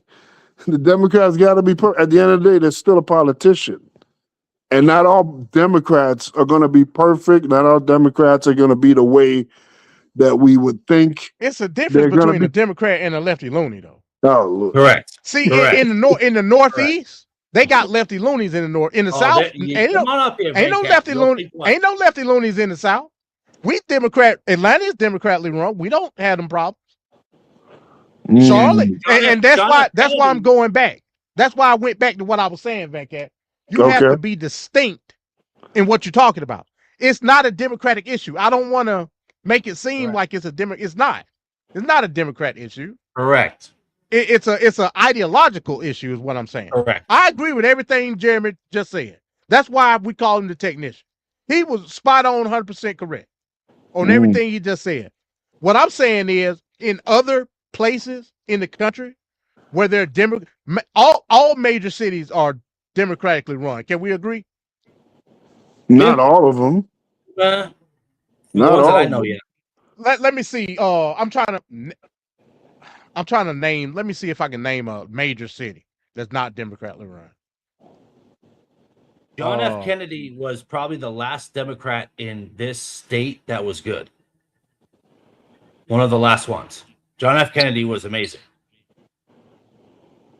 Oh well, hey, you said you live there. That's where you from. I can only speak for where I grew up, and again, I grew up in a blue city in a red state, all of my life. You know what I'm saying? Other places in the South is what I'm saying. Democratically ran. They don't have the same issues of New York or LA or Chicago or Boston or Philadelphia have. Why is that? Partly due to the ideological change. That's all I'm telling you, Van Cat. Wherever there's a lefty loony, usually bad things happen. That's just a fact. That's just a fact. That's not synonymous with Democrat, like at all. It's not synonymous. I gave you the example of Charlotte, North Carolina. I gave you the example of Atlanta. I gave you the example of Columbia, South Carolina. These places are thriving economically. Thriving. Mainly because we took all the business from North and now they're here. You know what I'm saying? Why is that, Eddie? Because the leadership in the cities and the leadership in the state gave the tax breaks that allowed these businesses to, yes, profit more, but also uplift said communities where they reside now. That's a fact. That's a fact. Those same people who you saying war is me for in Detroit and all these places, we saying hip hip hooray in the South because now we got the job. Hey, look, I'm the captain now, Van Cat. I'm the captain now, and that's just what it is. So what do these other cities have to do? They have to now be more competitive than our states and vie for the attention of the corporation. That's just how the game works, Van. I don't know what else to tell you, Van Cat. That's just how the game works. Or they can create new industry. That's what California doing with AI and Silicon Valley. We can't do these things in other places like Silicon Valley. I'm glad you brought that up, MD, because a lot of people forget about the geography. Geography plays a major role in economics. You cannot do the same thing, like you just mentioned in Silicon Valley, that you do in Boston, Massachusetts. It wouldn't work. You can't do the same thing in the Midwest with farming as you can't do it in Florida. Geography matters. Geography, as well as what is that place developing? What is that place producing? Each place in the United States produces a unique thing. You can't do citric fruits up north. You can't do it. Right. So that's why Florida does it. That's where those places have to be innovative and grow in that manner because that's their specialty. Alaska has nothing. That's why you'd have like fishing. That's about and crabbing. Like that's about the extent of it. You're not getting anything else. It's just not happening. Yeah, you're right. So- It's bad to say this, and Van Cat would probably take it back. It's almost like the Hunger Games.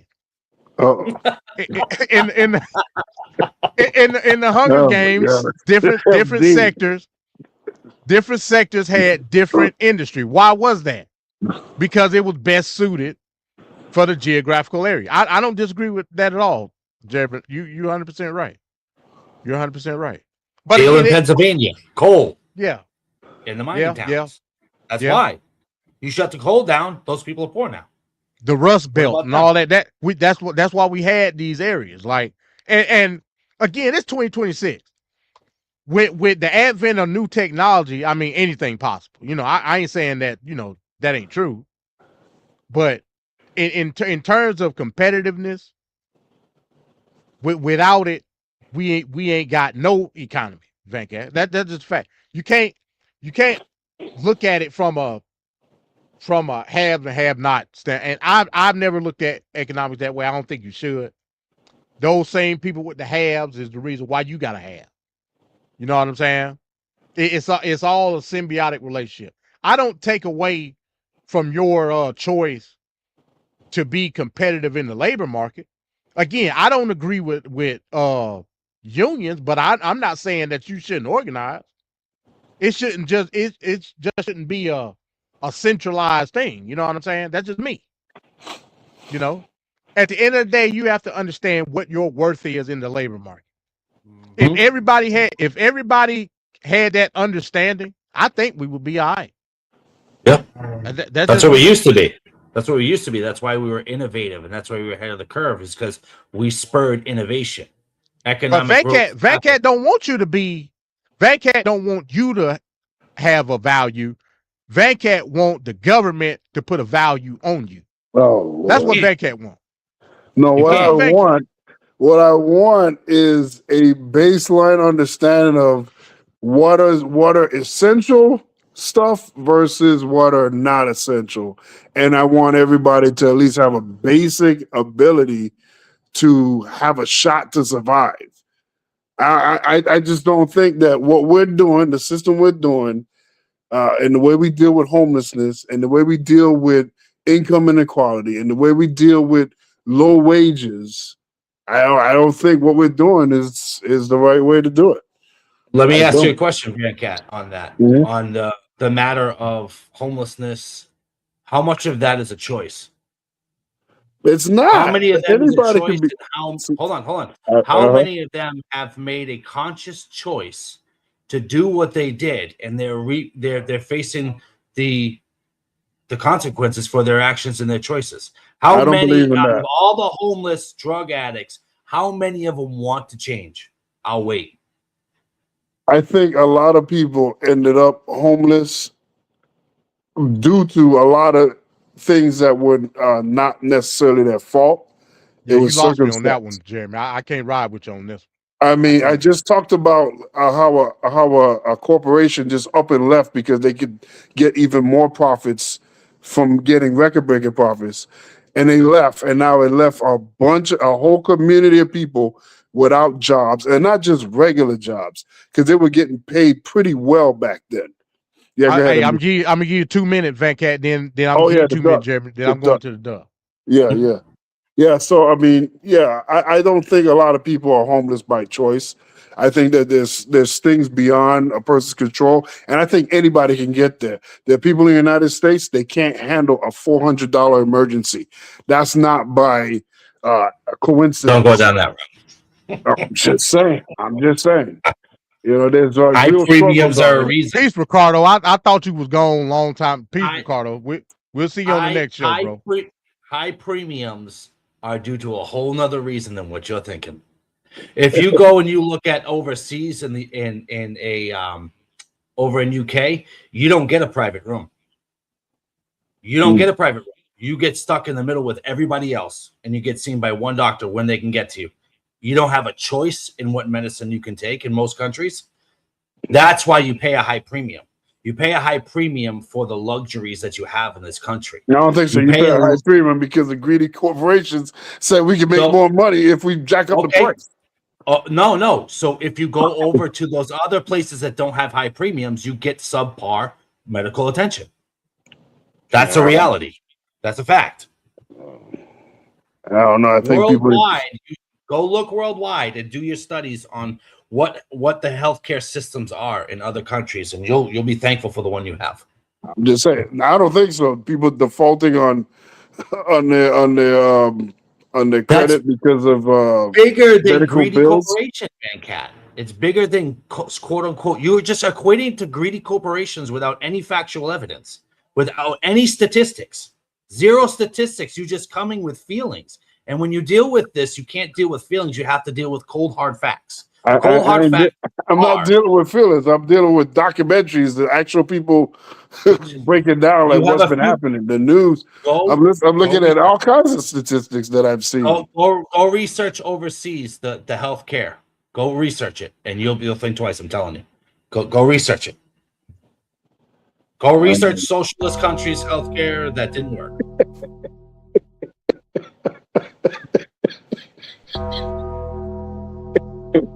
Y'all got that out y'all system. Y'all good? Yeah. All right, hey, Jeremy, man, I appreciate you coming through, man. You need to come. Hey, I wish I had the time for God and government, man. I barely got the time for this show, bro. But hey, I'm gonna get up with you, man. One of these days, we gonna do a pop-up God and government show, man. One of these days. No worries, man. brother. No worries, brother. You take care of you first and foremost. Hey, MD, you need to get in contact with Jeremy to make that happen. Yeah, I got his number. I got his number. Okay. I think I got him on WhatsApp too. I got man. Yeah, I got your number, MD. Yep. Yeah, one of these days, man. We gonna get together, bro. We gonna get together. No worries. Take care of your family first and foremost, always. Yeah, no doubt, man. I appreciate that, man. Jeremy Dunbar, the technician, folks. We got blessed with a Jeremy appearance tonight. Yeah, Jeremy Dunbar with a surprise. But hey, y'all know what that means, folks. It's come that time. It's the witching hour. It's the witching hour. Now, it's been a long time, but now we've entered the wrong time. Uh-oh. Someone must feel the wrath. Oh boy. Of the duck tonight. So without further ado, and this is the first for the new iteration of TLP, but it was bound to happen. Oh boy. It was bound to happen. Everybody knew it. Yep. He was the duck king in the first iteration of TLP. Yep. And now he makes his very first appearance in the second iteration, folks. Without further ado, I present to you the lame duck of the week. Y'all some duck, walk like a duck. Y'all some duck, talk like a duck. I want you to listen to me. I'm going to say this again.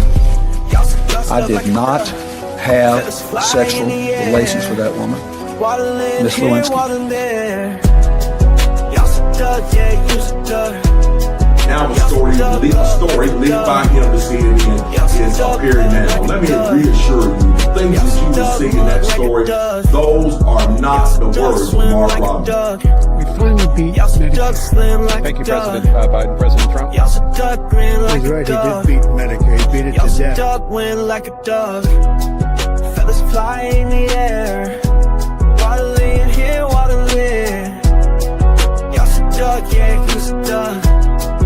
Y'all some duck, look like a dove.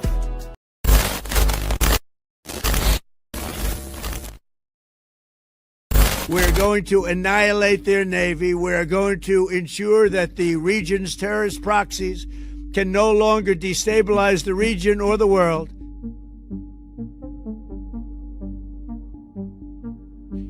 Our objective is to defend the American people by eliminating imminent threats from the Iranian regime. There absolutely was an imminent threat, and the imminent threat was that we knew that if Iran was attacked, and we believed they would be attacked, that they would immediately come after us. And we were not going to sit there and absorb a blow before we responded. Iran was building powerful missiles and drones to create a conventional shield for their nuclear blackmail ambitions. Let me say that again.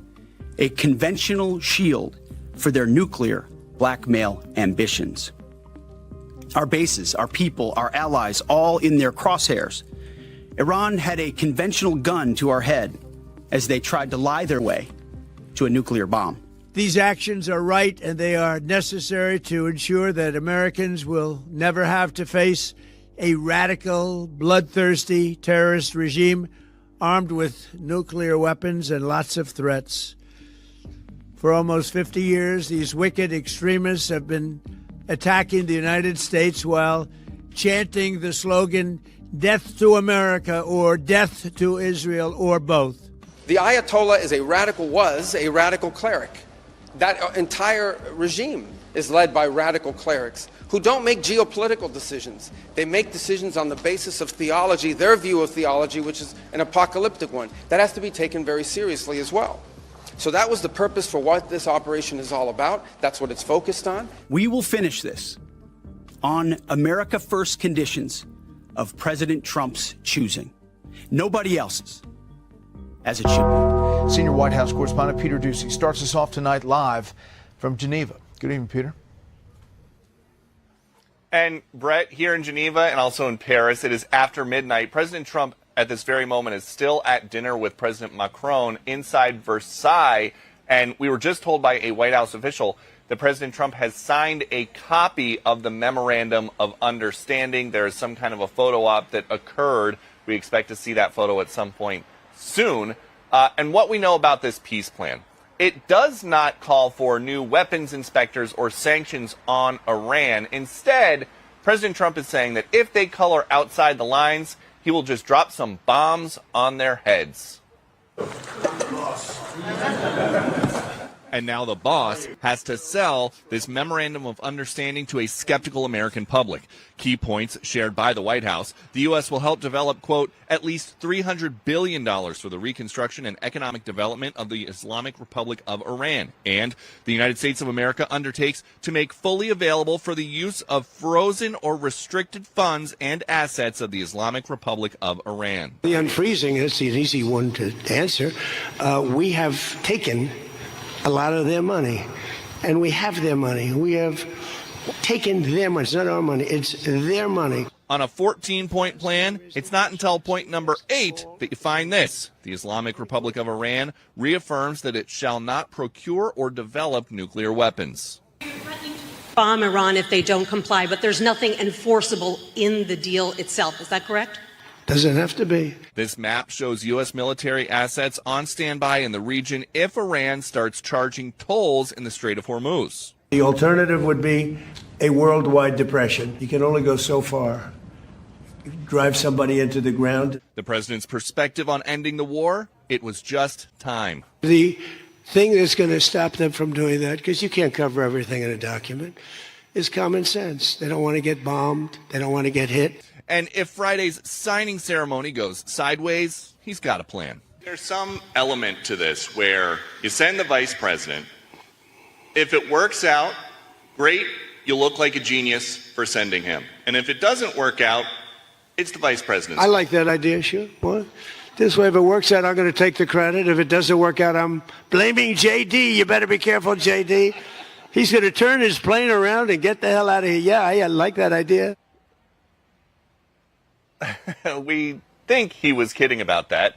Something the president is more serious about, though, is letting Iran hold on to some of their ballistic missiles. That is a policy change because earlier in this very war, the administration and the War Department were targeting Iran's ballistic missiles. Now the president says that if other powers in the region like Saudi Arabia are going to have them, he doesn't think it's fair to tell the Iranians they cannot have any. And just as that piece of tape was playing, the Iranians, through their state-run media, have said that their missiles are only meant to be fired, not to be negotiated. Brett. Much more on this and the details. Peter Doocy in Geneva. Thanks. It is short and it is vague, but the Memorandum of Understanding between the United States and Iran shows one key thing, and that's Iran is less afraid of President Trump than he would like them to be. First up, this is not a punishing document for Iran. In fact, it shows they've managed to get President Trump close enough to where they were when they signed a deal with President Obama back in 2015. Not far off at all, really, despite thousands of dead and missiles fired. And that reveals one key thing, that Iran is not really afraid enough of the United States here to have yielded to worse terms in the deal. They think they have survived and have the upper hand going forwards. Secondly, the whole eventual deal has to be signed off by Russia and China through the UN Security Council, of which both have a veto. That could easily derail the whole thing if simply either country wants to inconvenience President Trump. Thirdly, Iran will get cash from this. The quote, at least $300 billion that some drafts reference. Well, that doesn't sound like a cash injection into Iran or really explain where the money comes from. But all sales by Iran are permitted, and that will mean they get cash, probably quite quickly. Finally, the 60 days time frame can be extended. The process can go on as long as either side agrees. And at any time too, Iran can again complicate the passage through the Strait of Hormuz and hold global energy markets hostage. That gives Tehran enormous leverage over Israel attacking Iran's ally Hezbollah, over the terms of any deal to come, over US promises over their military force levels in the region. Ultimately, it's now clear that if these talks fail, the US fears what Iran will do more than Iran fears the US response.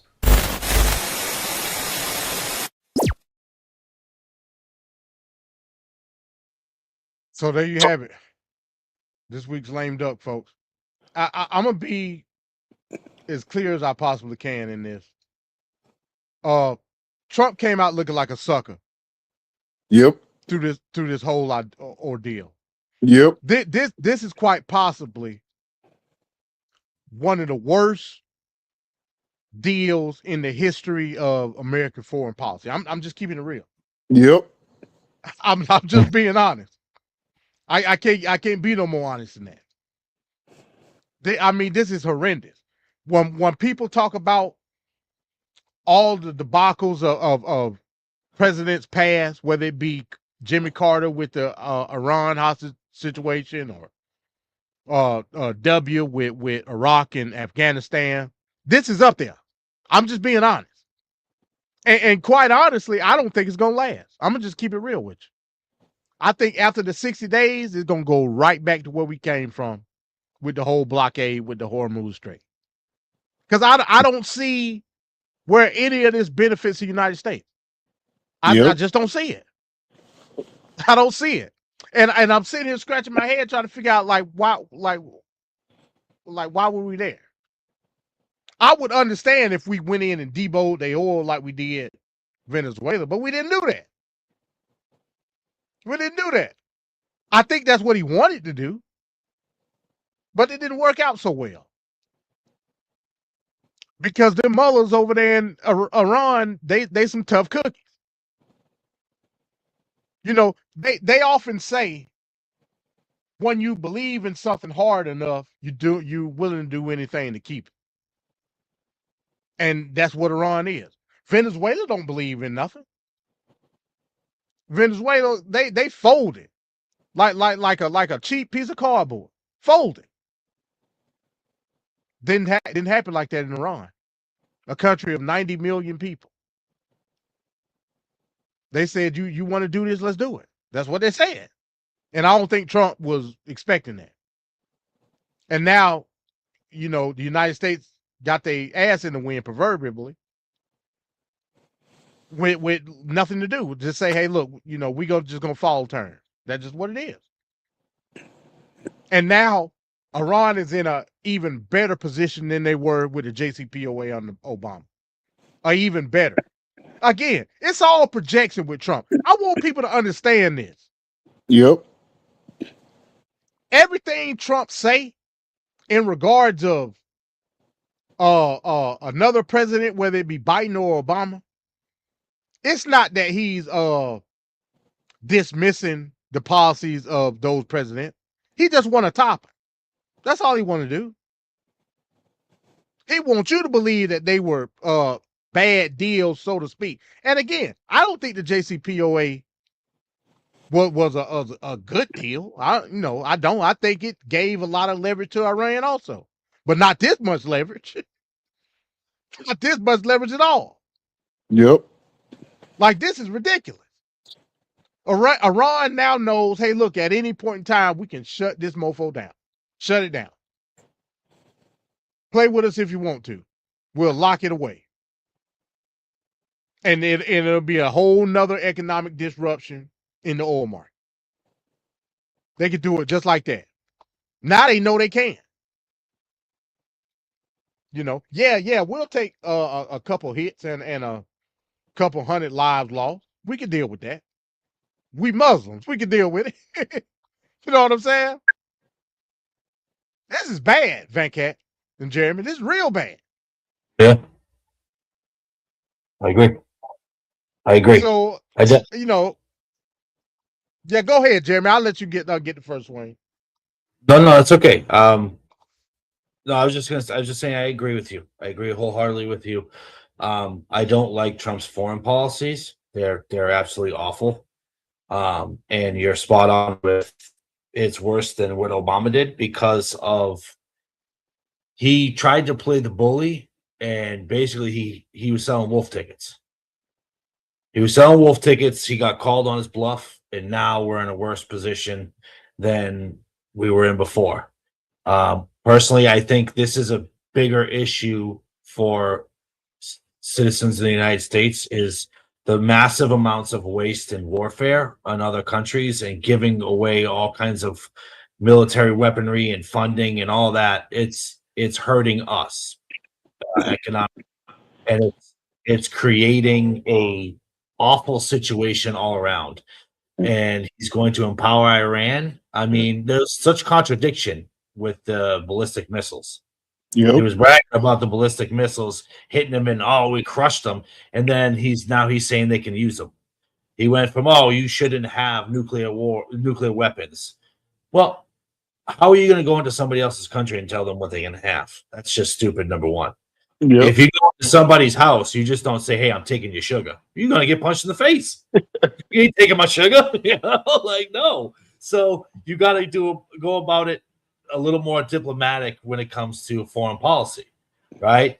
I don't like his foreign policy. I've never liked his foreign policy. I think that's the one weakness of this president. I like more than one.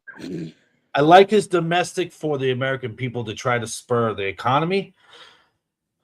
But I don't like the wastefulness in the foreign policy. I think he's wasted so much money. I mean, and then caused the prices to go up instead of just minding your business, honoring the deal that was made, and just stop trying to be the best thing. The best thing since sliced bread. That's his problem in that sense.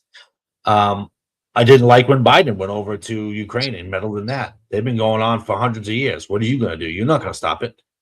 I don't like when Trump goes over to Iran. Mind your business, right? It's the same concept. We're You dumping sound like a MAGA maniac, Jeremy. Man. so Yeah, much. I was with you for a little minute, man. You Well, don't. no, I don't. What's the difference between the? What's the difference?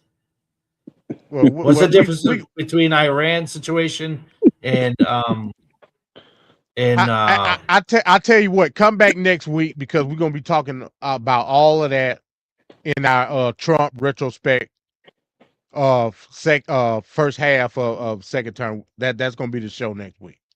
Just saying. yeah, so he was just terrible foreign policy. I've never liked his foreign policy. So he's never been good at it. He never will be good at it, and that's just what it is. So I think we're losing on that front, and we are going to pay for that with oil.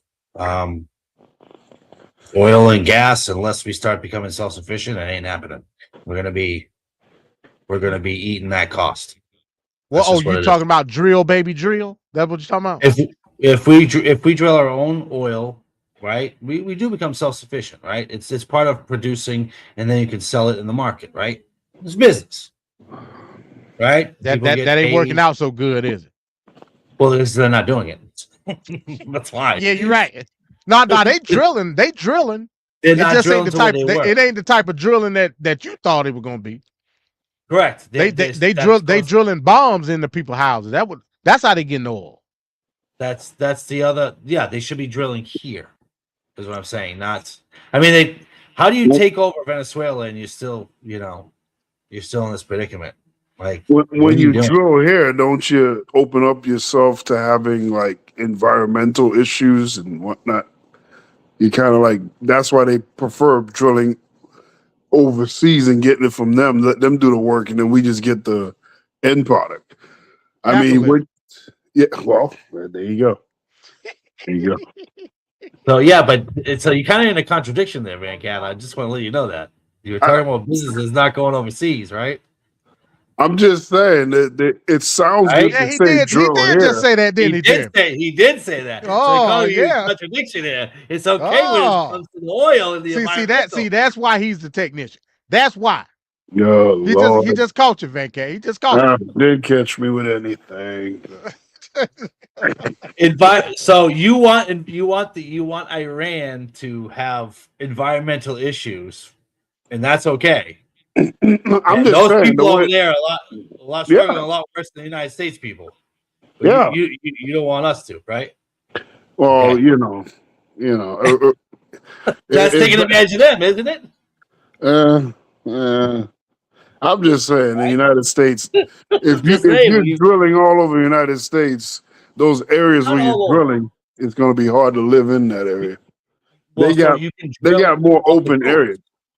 You can drill off the coast. They were doing that. You can drill in Alaska because that's oil rich. There's not many people there. You can drill over there, and it won't affect it to the extent that you're thinking. There are areas. I'm not saying drill everywhere in the United States. I'm saying Right. drill in secluded areas where you could pipe it down, and then you could also barrel it and sell it. That's what I'm saying, like Alaska or off the Gulf where it's rich, right? Those areas. I'm not talking about the whole United States. That's just crazy. That's nonsense. Yep. Within reason, right? Like within reason. Yep. Yeah. Then you're in the market, and then you can set the price, and you could have a leg up in the fight, right? In this scenario, that's the best way to do it, personally, in my opinion, rather than try to bomb them and bully them, right? So on the Biden, we were drilling the most. We were drilling the most on the Biden, and That's a fact. That's a fact. So he should have taken that and ran with it. So I agree. That's the fact. But Trump's an egomaniac, so he stops everything his predecessors did, and then he tries to rebrand everything under his banner. Didn't he That's the build problem. the pipeline? Didn't he have the pipeline when his first one? He was doing the pipeline in his first presidency. Yeah, he was trying to do that. I think they shut that down, didn't it? They shut that down because they didn't want him to do it. Yeah. But No, now- they shut but that down Biden, because they the were- environmental issues of the oil leaks and whatnot. Yeah, There was a remember bunch of the people issues. were protesting up there? Yeah, nobody. Yeah. You don't want to be living around that. I don't blame him. So yeah, so he could have come up with a better way, but he did start the idea. Biden probably came up with a better idea, obviously, if he was drilling more, which is great. Like I said, I'll give credit where credit's due. He should have just ran with what was already working. There's no need to, if it ain't broke, don't try to fix it, right? Right. He should have just went with it, and I agree. That's where his ego hurt the American people. So I can definitely agree with you there. Yep. Yeah. So at the end of the day, man, the fact of the matter is the whole thing blew up in his face because it was an ego trip for him. It was never about nuclear weapons. It was never about ballistic capabilities it was never about none of that. None of that. Yep. It was all about, hey, look, we just did this to Venezuela. Now we're going for the big bucks. Let's go over here to Iran. Let's bully them into a deal where we get a portion of their oil. That's what the whole drill baby drill strategy was always about. It was never about drilling here. Never. And I argued with Black Son about this for weeks. I told him there is no drill baby drill. That's a lie. He didn't want to listen. It was always kill baby kill. Always. Yeah. That's what it was. Let me ask you as a question. If you're going to say you go into, I'm not saying any of us are doing this, just using it as an example because I know YouTube will be listening. Say we're gonna case a bank, and we're gonna plan to do something, right? If we don't think we can do it, are we going to do it? No, hell no. If I don't think I can get away with it, no, I wouldn't do it. The risk versus reward is not there. You case Iran, they're a different animal than Venezuela. If you don't think you get away with it, you don't do it. It's that simple. But that's the thing, Jeremy. He's such an egomaniac. He just underestimated the opposition. He just figured, hey, they're nothing. We're the United States. We're big bad and this and that. And he doesn't realize the realities, the harsh realities of going to war with these other countries. And you're forgetting the X factor. The X factor is Israel. Yep. Yeah. Israel said, whether you come me or not, I'm doing it. It is what it is. So they should have let Israel go out there we the by big themselves. brother. But we the big brother though, Venkat. We couldn't do it. We couldn't do it, bro. We couldn't do it. Sometimes the big brother's got to let the little brother catch his lumps. Just saying. Exactly. I agree. Exactly. But when the little brother is there to be the police station for that region, you got to kind of step in, because that's all Israel is. You know, again, there's this idea that somehow Israel is controlling the United States. No, they're not. In no way, shape, or form. Everything Israel do, they do it because we allow them to do it. Right. Correct. I mean, that's a fact. Israel is the United States precinct of the Middle East. That's all it is. Correct. Israel is there to be the regulator of the region, so we can keep peace with all the other GCC countries, because we get oil from them too. OPEC. Correct. That's so it. It's all business. It's all business, right? Right, MD? It's all capitalist economics, right, MD? Well, that part I don't agree with. I'm messing with Venkat. That's going a little bit too far. You know what I mean? That's going a little bit too far. But it's true though. It's true. The sole purpose of Israel is to be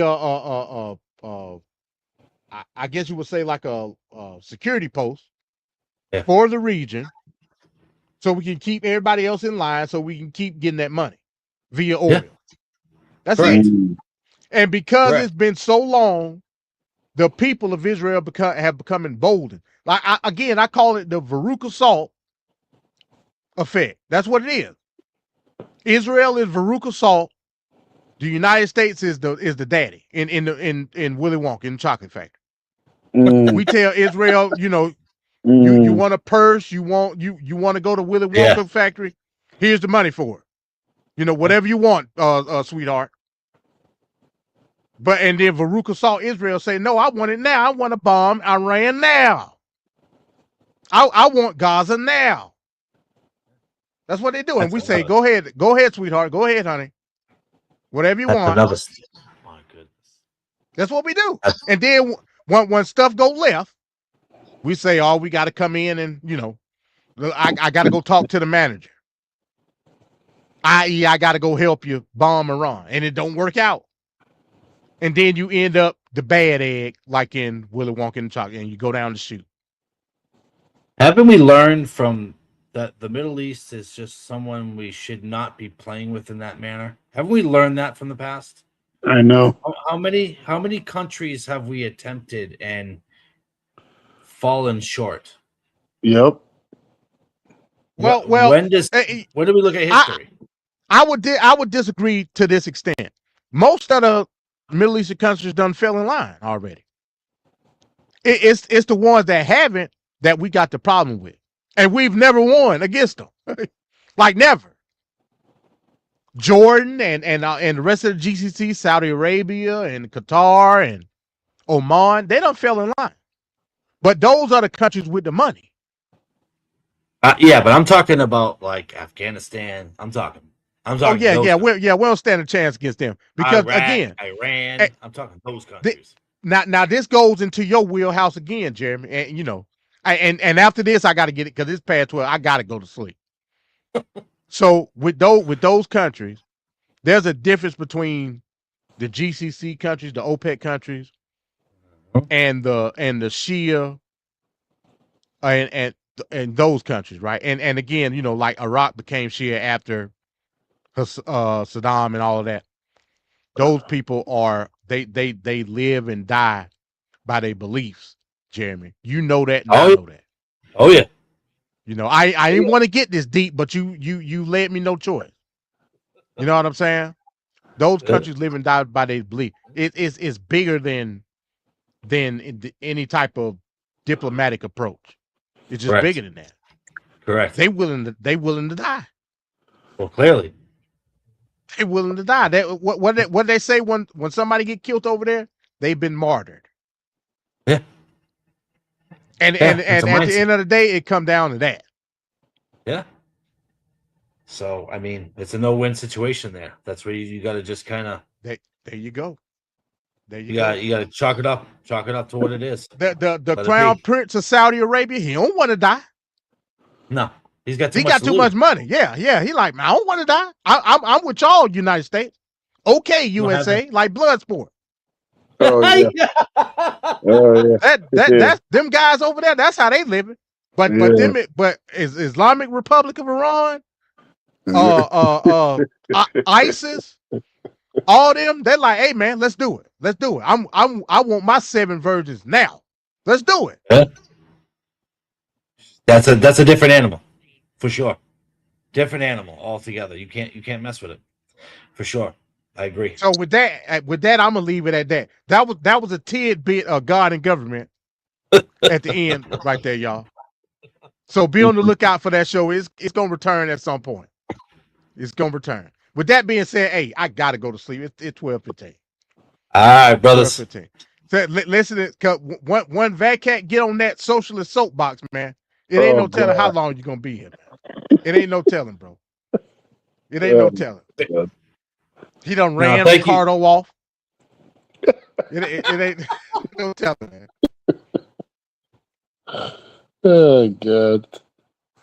Van Cat gonna get you to hold that hammer and sickle. He gonna get you. We'll learn you, Van Cat. We'll learn you. Yeah. But I appreciate you for real, Dunbar, for coming, Jeremy, for coming through, brother. man. Absolutely. You know, absolutely, guys. And like I said, anytime, man, you're welcome here, man. Anytime. I appreciate it. No, I appreciate it. Like I always say, you guys have always, since day one, made me feel welcome, and sincerely. So, I appreciate it, and No I look forward to more dialogues for sure with you brothers. So, no problem. I'll have a blessed night. Peace. All right, same to you, man. Hey, Vat Cat, give your outro, man. We'll see you next week. Till then, stay woke. There you go. There you go. And like I said, next week, we're gonna be doing a retrospective of Trump so far. Oh, you mean like the second term? Yeah, and we gonna look at policies. I'm gonna try to do a comparison between policies in his campaign versus policies now. Oh, okay. And we gonna see what they look like. Oh we boy. gonna see what they look like. Like I say, I'm gonna try to encompass as many things as I can.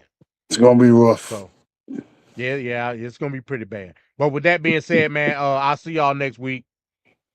I may end up doing a live tomorrow. And with that being said, hey, peace out, y'all. Peace.